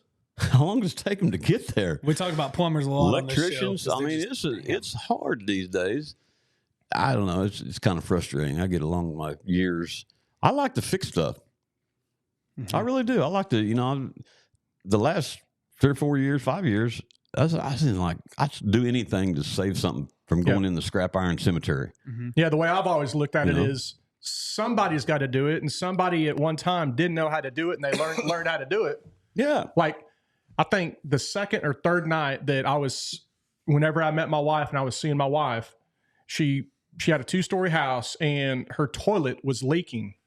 It was leaking underneath the base of the toilet, and how long has this been happening? Well, it's been going on for a little bit. I just need to get a plumber out here. And I really didn't even know how to change out wax seals and stuff back then. You learn. But I was like, dude, I'll do it. And she goes, no, dude, we started seeing each other. The last thing I need you to do is be pulling my toilet. And say, I go, no, I don't mind. And because you're going to have to pay somebody to come out. And like I did it. And that was kind of my first little Casey just used it as an excuse to pull his pants down a little bit, let his ass hang out. She just wanted to put him on a shitty assignment and see if he's going to hang or not. Yeah. And but that was back in '05. Well, so that's a case in point. I mean, you got to be able to do stuff like that. Yeah. I mean, and one good thing with the access to information, one good thing is, toilet leaking at the base. Yeah, and you can YouTube it, Google it, and a lot of times if you have just a little bit of willpower to fix stuff, you could probably do a little hands-on and do those repairs without calling somebody. Film it yourself and then put it out on YouTube, and then you get that discussion back and you get to learn from it. And even if it's a shitty quality video, dude, there was one time I had this cheap little Chinese motorcycle in college. And I was doing a few little part upgrades. Well, there's no videos out on it. I had this old shitty phone. It was before smartphones were really nice. And well, you're not that old. I'm not that. I was in the. I came along at the right time of whenever I was like little. Are you talking a Motorola flip phone here or what? No. Past that, but it was like the iPhone. Like he was born in 5. 98 or 99. It's like the iPhone 5 or so. Yeah, I was born in 98. So I my first few years, people didn't really have cell phones, and then it was like the Motorola flip phones, and then I've been for the progression. I was at least lucky enough that whenever I was like up until I was 6, 7, 8 years old, nobody had phones. It was great. I missed those times really. But anyways, I just took a shitty quality video. It's still on YouTube of my Ice Bear Fuerza motorcycle. Just a little cheap Chinese thing. And I just did a little like sprocket change out on it or something. Dude, I mean, it got a ton of like, shares and looks and people in the comments and stuff like that. Just because people aren't putting that kind of info out. I mean, there are a lot of videos out to fix a washing machine or to fix a toilet or something like that. But still, people are looking. They might watch 5 videos before they actually go do it. I mean, I think it's cool whenever people do that stuff. But the information's out there. Yeah. Or at least you have access to it. Yeah. Yeah. Ford pickups. I had a 99. What do you call them? Not a club cab, but it had the back door. The three door ones. Well, they're notorious for that little cable thing breaking out of them, right? Mm-hmm. I'm in Florida. I was consulting with a company that was involved in weld.com, and I'm down there. I'm working on a European machine, a Lincoln welding machine that had come over, and I got to have an electrician in there to wire a transformer. And somehow we got talking about the pickup and that door latch breaking, and the guy reaches in his pocket and hands me a piece of aluminum. It's kind of machined and tapered, and it's got a slit running down through it. And he goes, "That's exactly what you need right there." Cool. I flew home with it, and I called buddy of mine. I said, "Can you fix my back door? I got the part for it and everything." He goes in, he starts to take all this crap apart in my door and everything. He gets stumped. He goes in and watches YouTube video and goes, "Well, shit, I should have watched that first." He goes out, and about 5 minutes later, he's done. He didn't need to take any of that crap apart. He just slipped that deal in there, slipped that cable through that slot, and done deal. Yeah. But that's, it's a common thing, breaks all the time. But that, and that's the information we need to get out. But that's the information that, we've been there and we've done some repairs, or we have that background and the capacity to think through something and problem solve. Golly, you make some serious money doing that stuff. Yeah. I think, in my opinion, I don't try to, I'll charge an hourly rate on something, but there's a lot of times I'll just let it go. Mm-hmm. It's that business concept. I'll get you on the next one, or I'll work with you. Had an old farmer come in one time with an irreplaceable. This is the stuff I got in with. Irreplaceable parts. The breather cover for an old time John Deere tractor. And it had vibrated so much, it just metallurgically fatigued and cracked out in all these tacks. Had a space of about 1 inch wide, about 2 inches down inside this thing to get these tack welds. How am I going to get in there? Well, they make tungsten now that's bendable at room temperature. If you know anything about tungsten, it's extremely brittle. The electrode on a TIG torch. I put a gas lens on, I bent this tungsten, and I stuck it down inside there. Of course, I pre-flooded the area with that inert gas, and I struck an arc and put TIG silicon bronze over each one of those tacks. Silicon bronze is a brazing technique, but it's pretty damn strong. And I went over every one of those tacks and got him back going. He goes, "What do I owe you?" And I said, "You don't owe me anything. The smile on your face thinking I couldn't get it done is enough for me. I'll get you. You old farmer, you'll break something else." Yeah. Shit, he broke something else, all right. Brought me a hydraulic reservoir off something. He let it fall off the trailer, and this thing was mauled. And I worked my butt off for a couple hours to get this thing back in shape. A heating and a beating is what I call it. And so I earned my money on the next one. Yeah. But I didn't have much involved in the first one. No big deal. Yeah. But the pride in being able to save that part for him, it's irreplaceable. Let that sink in for them. Where are you going to find one? Yeah. You can't. Yeah. Cast iron stuff. Why do we make stuff out of cast iron? Well, it's cheap. It's strong. But a lot of stuff is irreplaceable. Yeah.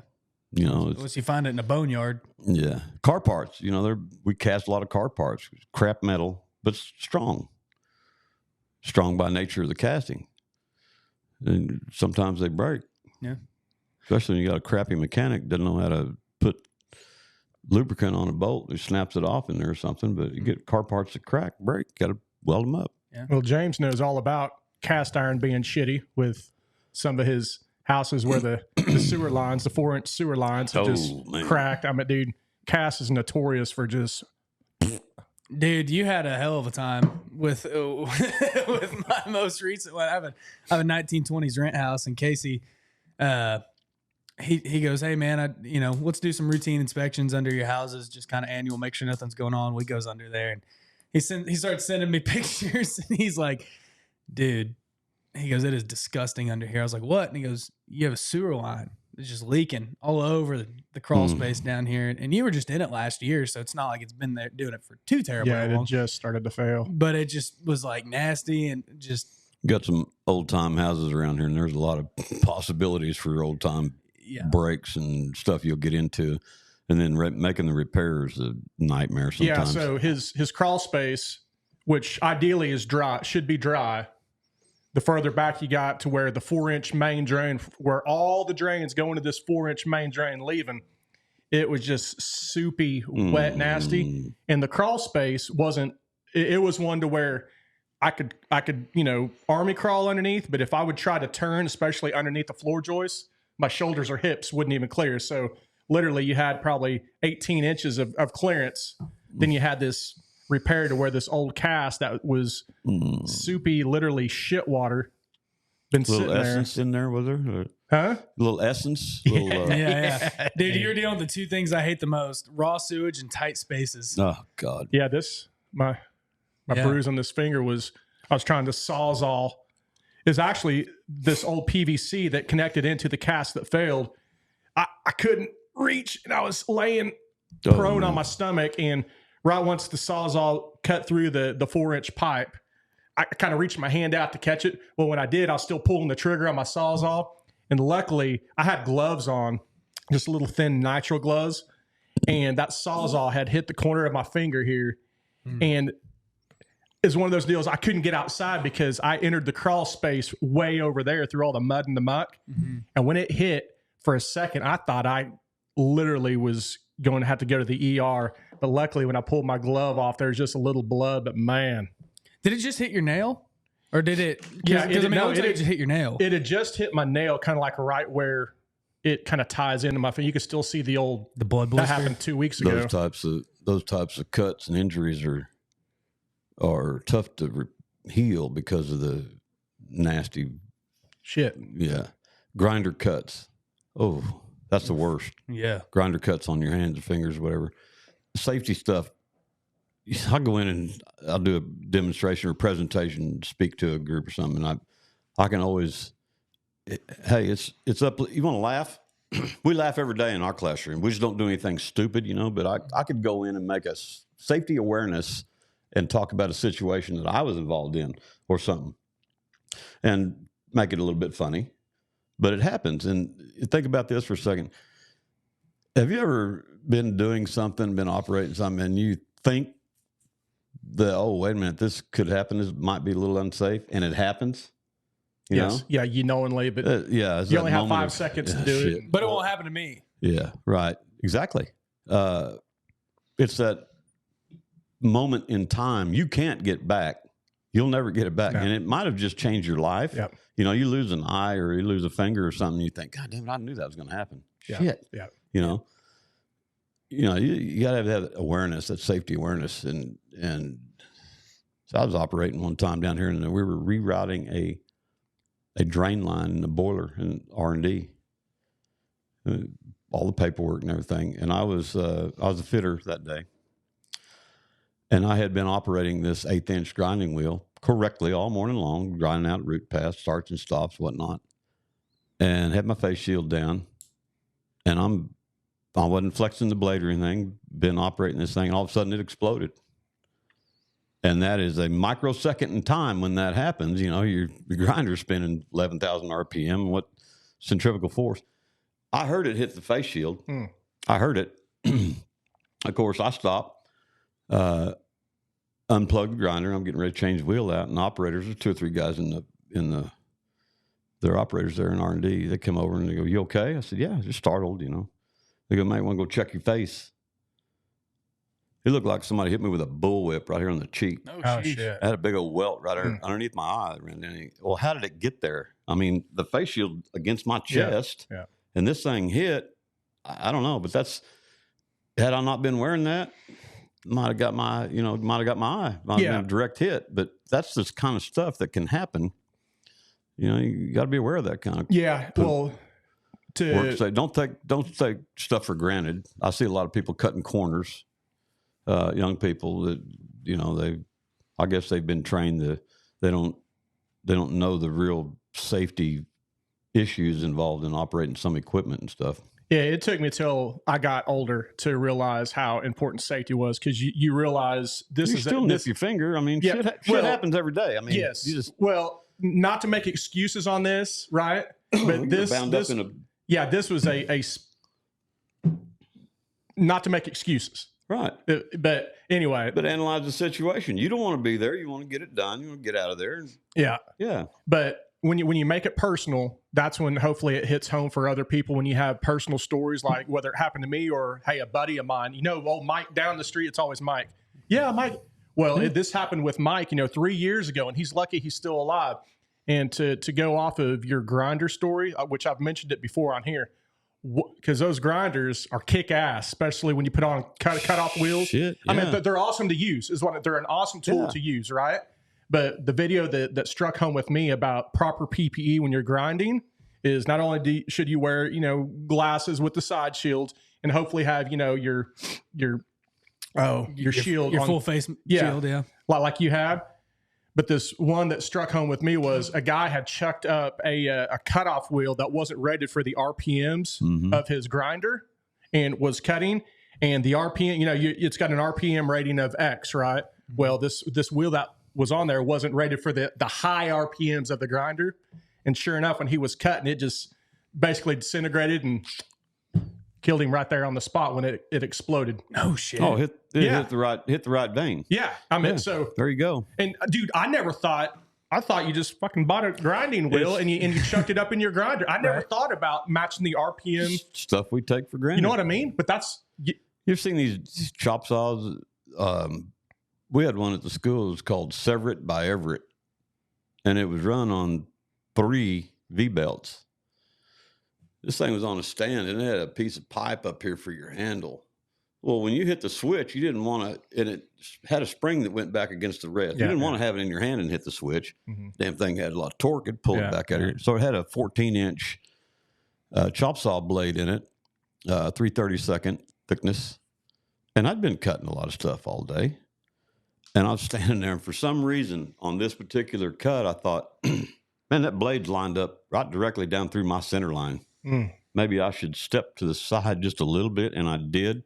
And I hit the switch, and the blade immediately shattered, and a piece of that hit me right in the hip over here.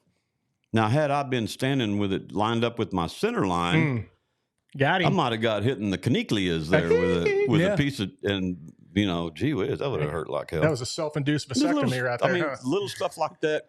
A cup brush. Yeah, I mean, you can do some cool stuff with a cup brush. Yeah.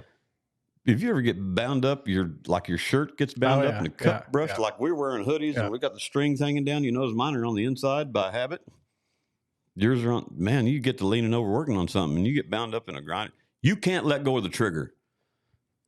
It's like you're hanging on. It makes you want to grab the even more. Remember the drills that had the like a big old 3/4 drill motor. Remember those? It's an on-off switch. It's not variable speed.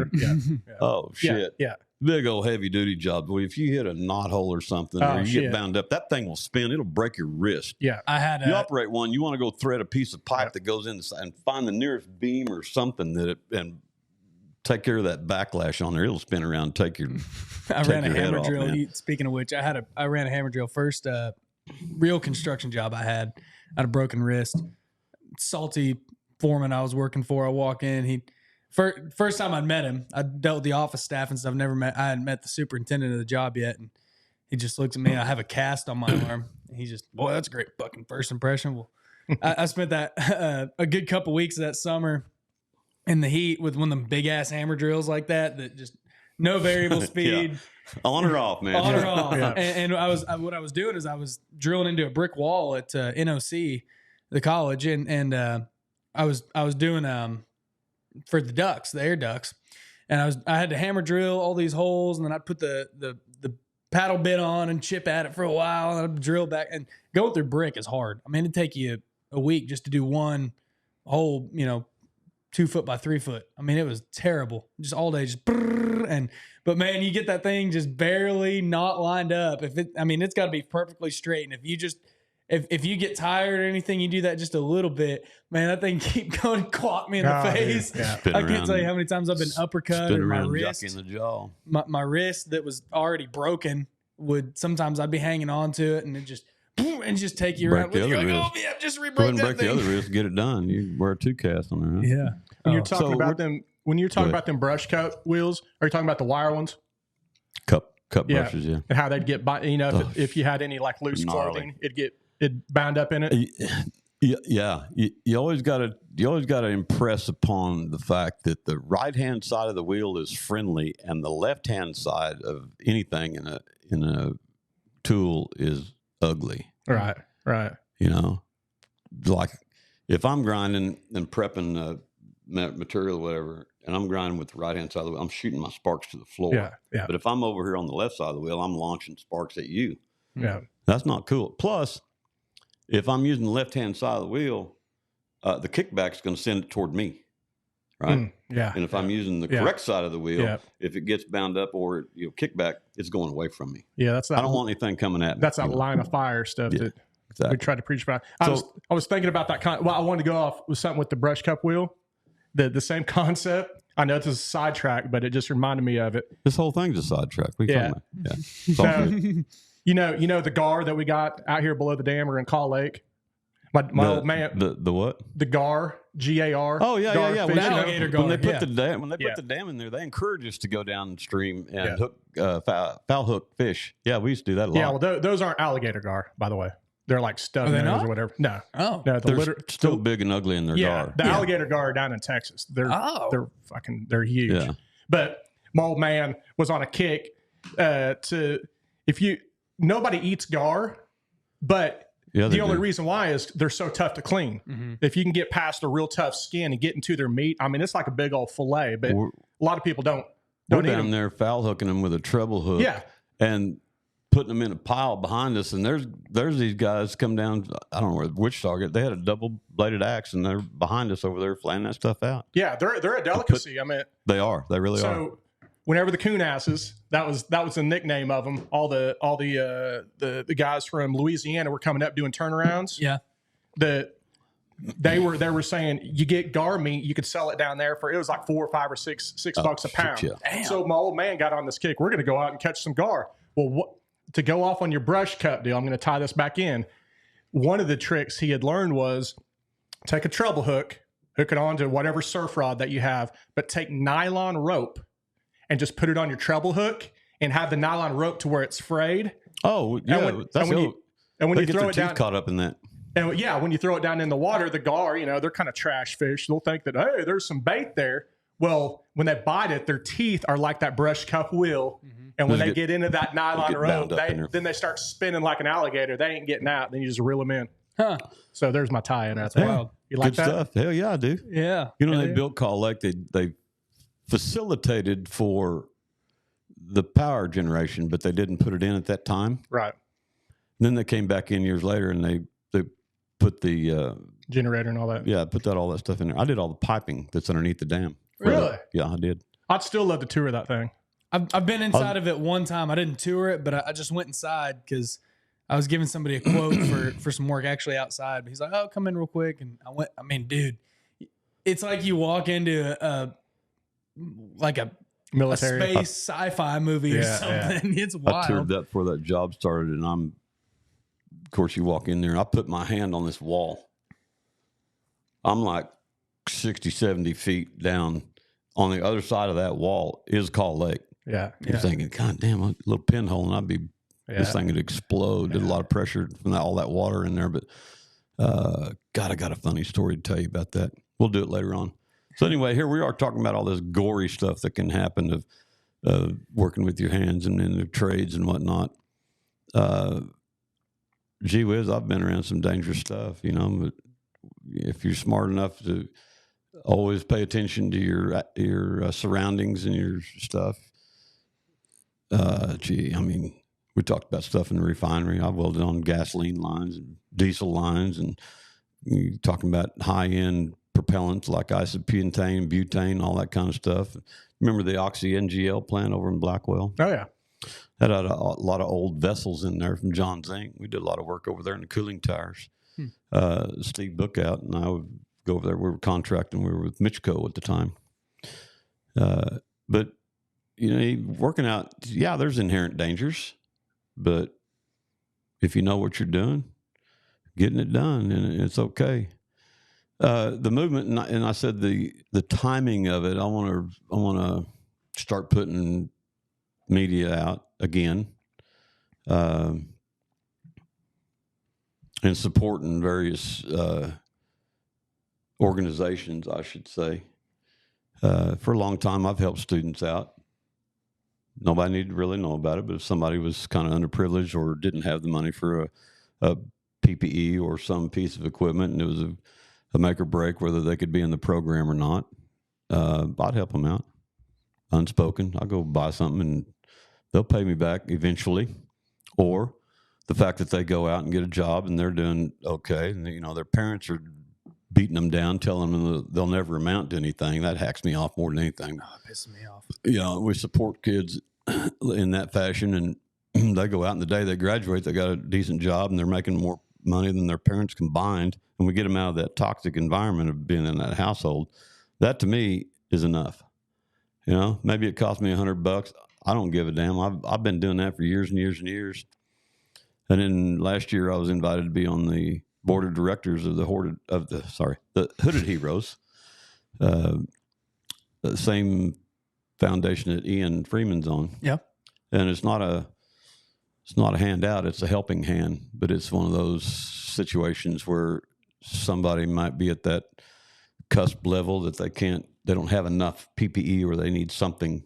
They want to get into the welding program somewhere around the United States. We'll have them submit an application and review it, and board of directors will vote yay or nay to help somebody out. Again, it's not a handout per se. I've done this a lot where it's, hey, you get established, pay it back. Mm-hmm. Pay it. I'm paying it forward. You pay it forward. Yep. You help somebody in the future, and it just keeps going. And so I fully support that kind of stuff going on. And I've read about others, as I mentioned the other day on the phone. There was one back east I saw. I judge contests for a group in Georgia, northern Florida, in that area back in there called Excel. It's a mentoring group. Look up what they do. First time I was invited down, I looked them up and going, damn, I'm honored to be here. You know, I didn't make the second year. I made this past year. Flew down in October, and it's, you know, those types of groups I think are extremely valuable. It gives people the opportunity to see something outside of paperwork education, vocational education. You know, we've had this negative aura about us in the trades and the crafts. You know, it's like, oh, you're going to Votech, huh? Yeah. Why? You know, it's like they think of us dummied down or something because I didn't go do this or do that or whatever. And we don't need administrators, and not everybody's going to be a white collar paper pusher or whatever. You'll see me later on, and some of them have come back to me. They've come back, you know, they say, oh, you're just a welder. Yeah, I am. Now, what is it you need repaired? What is it you need built? What does it need fixed? You know? Well, and I say it all the time, man. I mean, just like you're saying, who's fixing shit anymore? You know? Yeah, who's a carpenter? Who's a craftsman? You can't find anything anymore. If I want to rebuild my kitchen, what are my options? I'm going to go buy prefabricated crap from somewhere, you know? Yeah. Seriously, that's all it is. It's particle board crap with veneer laid over. There's some vinyl covering over shit. There's nobody building stuff out of natural wood anymore or doing anything. No custom cabinets. It's all pre-made. Yeah. It's bullshit. Yeah. You know? You don't want that, do you? Yeah. No. That crappy little motorcycle you were talking about. How about if I fashion you a custom seat for that thing? Who builds those? Nobody. Well, nobody, really. I mean, you know, I'm learning how to do it, you know? Yeah. And I'm not an upholsterer, but I started building these little pad things that I'm tired of leaning over a table in the summertime. I'm TIG welding like horseshoe crosses or whatever, and I'm sweating a little bit, and I hit the pedal, and I shock myself with a high freak. Pee a few drops. Yeah. So I started building these pads to keep myself insulated. There you go. Well, they have other functions as well, you know. Take them to the shooting range and put your rifle barrel over them. I put them in my car. I'll drive a couple hours. My elbow's getting hot over here on the console. I put that pad down. I'm cool. There you go. You know? Yes. But I literally I've rebuilt seats. I've rebuilt for motorcycles, not anything critical, but any craft, anything you need, mic stands, gee whiz, anything. Yeah. It's just anything mechanical. To get somebody involved in it, a young person, you can show them how to do it. I think that lights them up. Shooting a video of it and demonstrating it one-on-one, going into the classroom. But somehow we got to get some of the counselors. That's something I've really been trying to get them focus on. To understand, I've always preached career and tech ed. It's okay. And it's like now they finally realizing that it's kind of cool. Yeah. The popularity of people wanting to go into it, they're thinking, well, this is kind of cool. Let's get a grant. Let's do this. We'll support it now. Whereas before it was like, nah, shit, that's, yeah, it's part of our campus, but we're not going to really push into it. We're not going to throw any money that way or support it or do anything new. It's just same old, Yeah. They always want to preach, well, let's be on the cutting edge. Let's be the best. You've already passed up that opportunity many times. So, but yeah, we viable, doable. It just takes, it's going to be slow going, I think. Right runs slow and wrong runs fast. Well, what do humans do? I mean, what's the natural reaction? We sit here and we take it for granted. Kind of like you're saying, you saw, well, I shouldn't be standing right here in the center where this grinding wheel is just in case and it broke. Well, you took a proactive deal instead of waiting until that thing started to break and then moving. You were like, what I think is where we're at right now is people are starting to see that, hey, whenever I call a plumber, whenever I call a welder, whenever I call somebody to do something for me, it takes them 2-3 weeks to get out here. This is annoying. Nobody wants to work. This is bullshit. Yeah. But we're not. And a few people are starting to make that shift of, man, we got to start training these young people up. But it's going to take 5-10 years whenever all the guys with the knowledge retire and die and get out of the business, and they're not pushing it down to these younger kids anymore. And then you call 10 plumbers, or hell, there may not even be 10 plumbers to call. There's one. And he's like, dude, I ain't going to fuck with your little job. That's when people are going to start saying, oh shit, we need to start doing something and pushing these kids towards this stuff. But we're not quite to that point yet. It's always about opportunities. Out. It's opportunities of the kids, the students that are coming up, opportunities for them. Yeah. Well, here's an opportunity. You want to, what's the coolest job? Working for yourself, right? For most Seriously. people, yeah. I mean, you know what mechatronics is?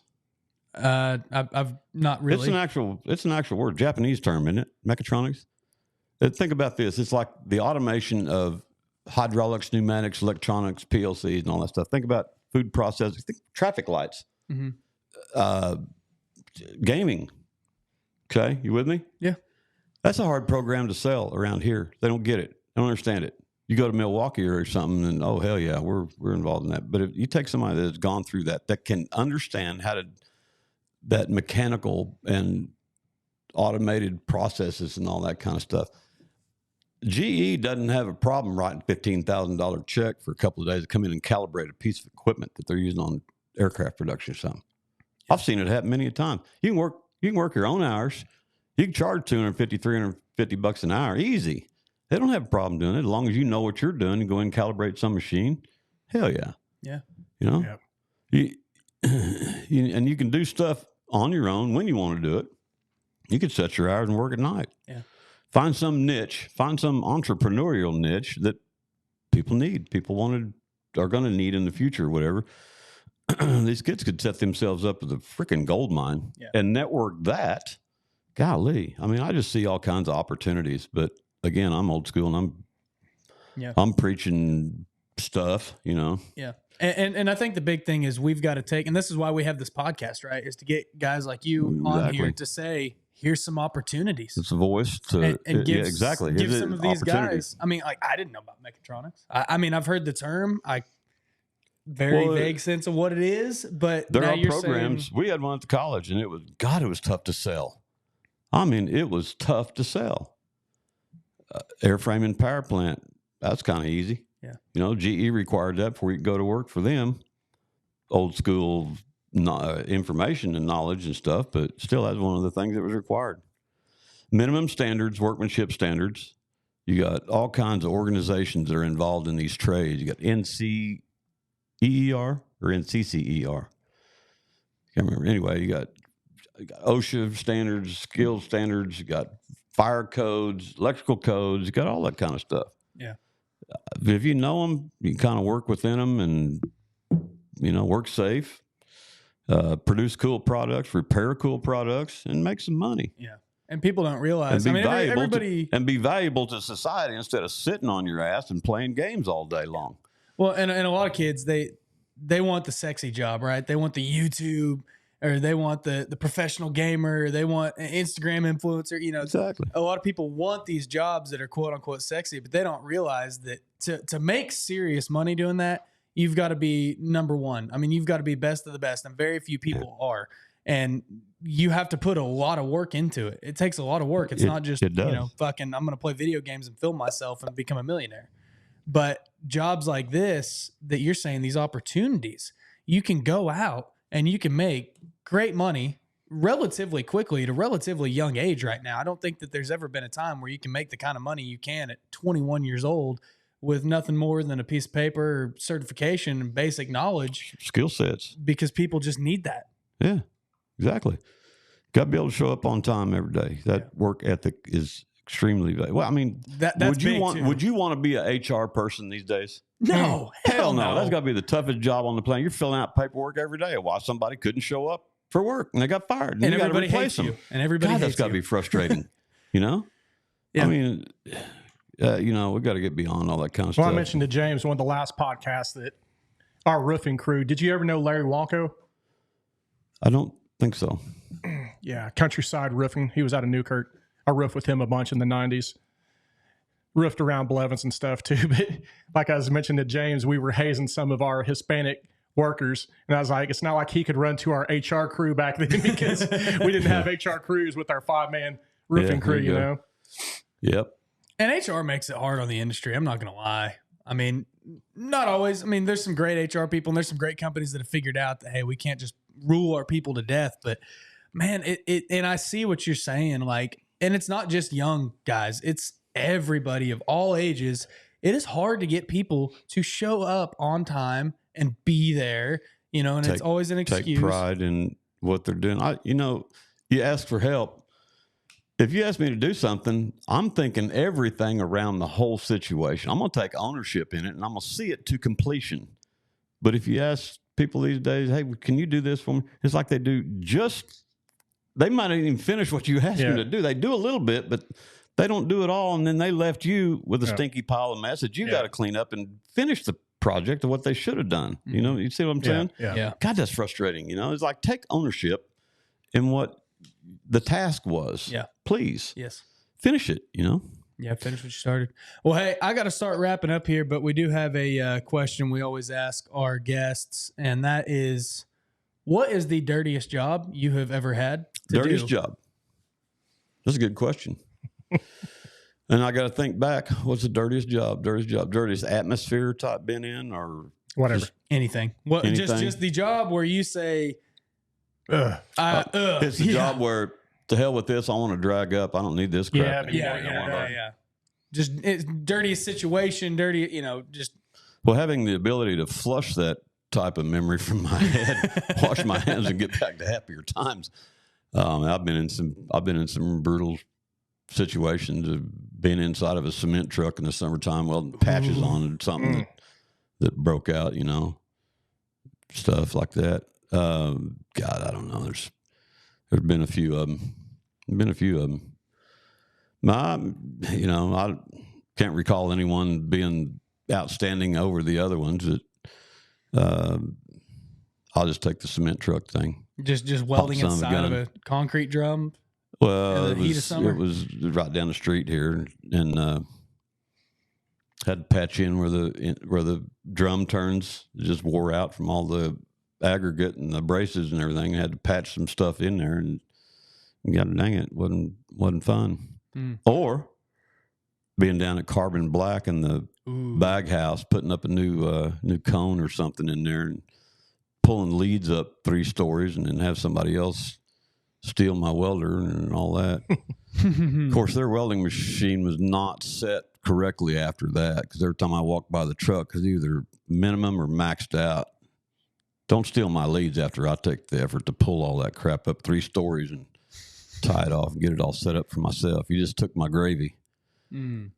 So somebody was messing with the dials on the welding machine? I was. That's what I'm saying. Yeah. Fuck them. And you crank it up. The little prick stealing my gravy, and then when the boss shows up, he tells everybody how he got everybody lined out and everything. He wasn't doing a damn thing all morning long. Gravy sucking. So I hate those guys. That was the old thunder stealer right there. Yeah, exactly. So I got to ask something else. I saw a video yesterday, and I got to know some of the welding, any good welding pranks you've done, and we'll end on this. And so I saw a guy, I've seen a lot of videos of like, someone welding a little bar or something to somebody's steel toe boots or something like that. No, I saw a good one of a guy took a bar and he welded it to a metal table that this guy was welding. He had his hood on there. I never do anything like He that. hit that, and then he welded it to his steel toe. So the guy, I'm sure he felt his toe get hot or something. He's like, man, what the hell?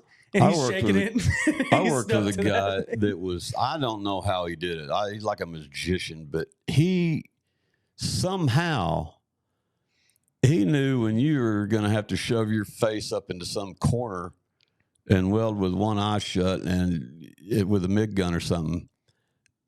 But every time that situation happened, it's like a black cat firecracker was somehow inserted into your nozzle in your MIG gun. There is no fuse time. When you pull the trigger, it blows immediately. And this guy was like a magician. He knew when you're going to get in those bad situations and you get up in there. Of course, you don't think anything of it. And you pull the trigger and it's like, boom, right there in your face. And you just got to laugh. Yeah. Would that mess up the nozzle? So he drop it down in there or something like that? Well, he had to take the nozzle off, put it in there, and then reinsert. But he did it. You never... I never caught him doing it, but God dang, it happened every damn time. And of course, you come up out there and he's giggling, he goes, "Good one, you little prick. I'll get you back later on." That's funny, man.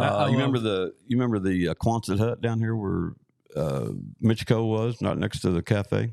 Yeah, yeah. That place is built. You go in the urinal and there was the bar right up here. I had a buddy of mine, and we were rebuilding a little baby draught crane one time. And we were greasing the cylinders. But we're going back in with leather packers and O-rings and everything. We got this grease later. He goes, "Wait a minute, I'll be right back." "Where are you going, man? Get back over here. We got to do this. Got to finish this." He goes, "I'll be right back." So he goes in the bathroom, I guess, and he puts a big old slather of grease on the backside of this pole where everybody stood. They're doing their business. He comes back, and we're doing all this stuff. The guy's going to the bathroom, and he elbows me and goes, "Listen closely." About 30 seconds later, you hear this, crap. Well, you know what he did? He reached up there hanging on like everybody does. And then a few seconds later, you hear this, crap. I guess he put it on the handles of the sink. The guy's like double greased. He can't put his stuff away. I'm going, man, you're going to get a shot. You keep doing this. That's funny. You're going to all these little prank things. There's going to be retaliation. Oh, yeah. Yeah. I love all the never sees jokes and all that. Oh, yeah. All that stuff. What's the insulation in the refinery that we call it fart rock? It's like a lava panels when it goes around the bottom of the tank. Yeah, I'm not sure what they call that. Oh, God. Oh, that's some brutal stuff there. Those little drop deals are cool. We got a newbie in the truck, and it's winter time. You got to close that truck up, stay warm, And I'm driving, and my other guy's on the passenger side. We getting ready to leave. And you sure you close the gang box back there? Yeah, I'll get it. No, I'll check it with you. Before one of us leaves the cab of the pickup, he scratched some of that rock, put it down on the floorboard or something, and let him sit. It's bad. Get back in the truck and you go, "God, what is your problem, dude?" Yeah. It's the worst sulfur smell. Oh, nasty. Just so you get to blaming on little pranks like that. That's fun. But there's nothing better than a good old fart smell prank. Whew. Dude, one time this a friend of mine, I bought did you know Mark Lesro? No, he was a farmer here in town, but his son, he was the original co-host of the show. He's one of my best friends, and I bought my first truck from his dad, and it had a keyless entry as a Ford, and he knew the combination obviously because it was his dad's truck.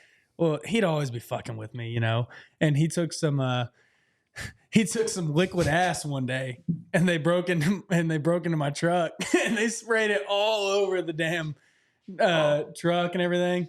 Nice. And just reeking of rotten eggs, and of course, what do? I go and I blame him, and he's like, "Dude, there's nothing." And I was bulking. I was trying to get up to 210 pounds, and this one kid goes, "Man, you probably just those damn protein shakes you drink. You must have just ripped a nasty one." Just really did, because I couldn't figure out the source of the smell. And I was like, "Man, it smells like it's coming from the damn roof of this truck." And he's like, "Man, you must have just ripped a nasty fart. It's 110 degrees outside, I thought that I did.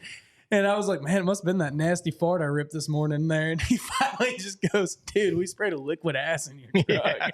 You got to change the subject. I'm gassing up like a packing over here.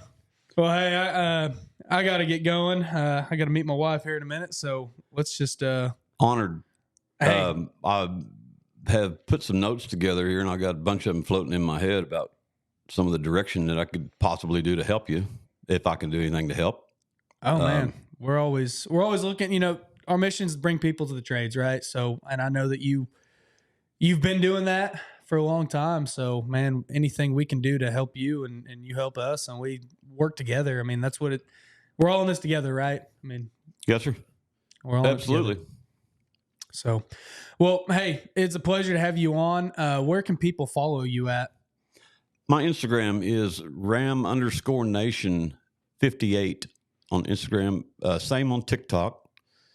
If you want to look up some of the past videos that I've done on welding processes, if you go to YouTube, weld.com, type in my name, it should pop up some of the old time stuff. Mm-hmm. I'm amazed at some of the videos that I've done years past that have current comments. Yeah. Well, meaning, the one you meaning sent they're me, still being viewed and whatnot. And that to me, I never got into it to toot my horn or whatever. I did it to put the content out there to help people. Mm-hmm. And I tried to be diverse in all kinds of stuff, from silver soldering to I mean, that's silver soldered. Mm-hmm. Silver soldered, 78,000 pound tensile strength, believe it or not. Yeah. We're not melting parts. We're bonding them through capillary action, but anything from oxyacetylene, cutting, plasma cutting, anything to do with the welding trades and fabrication and whatnot.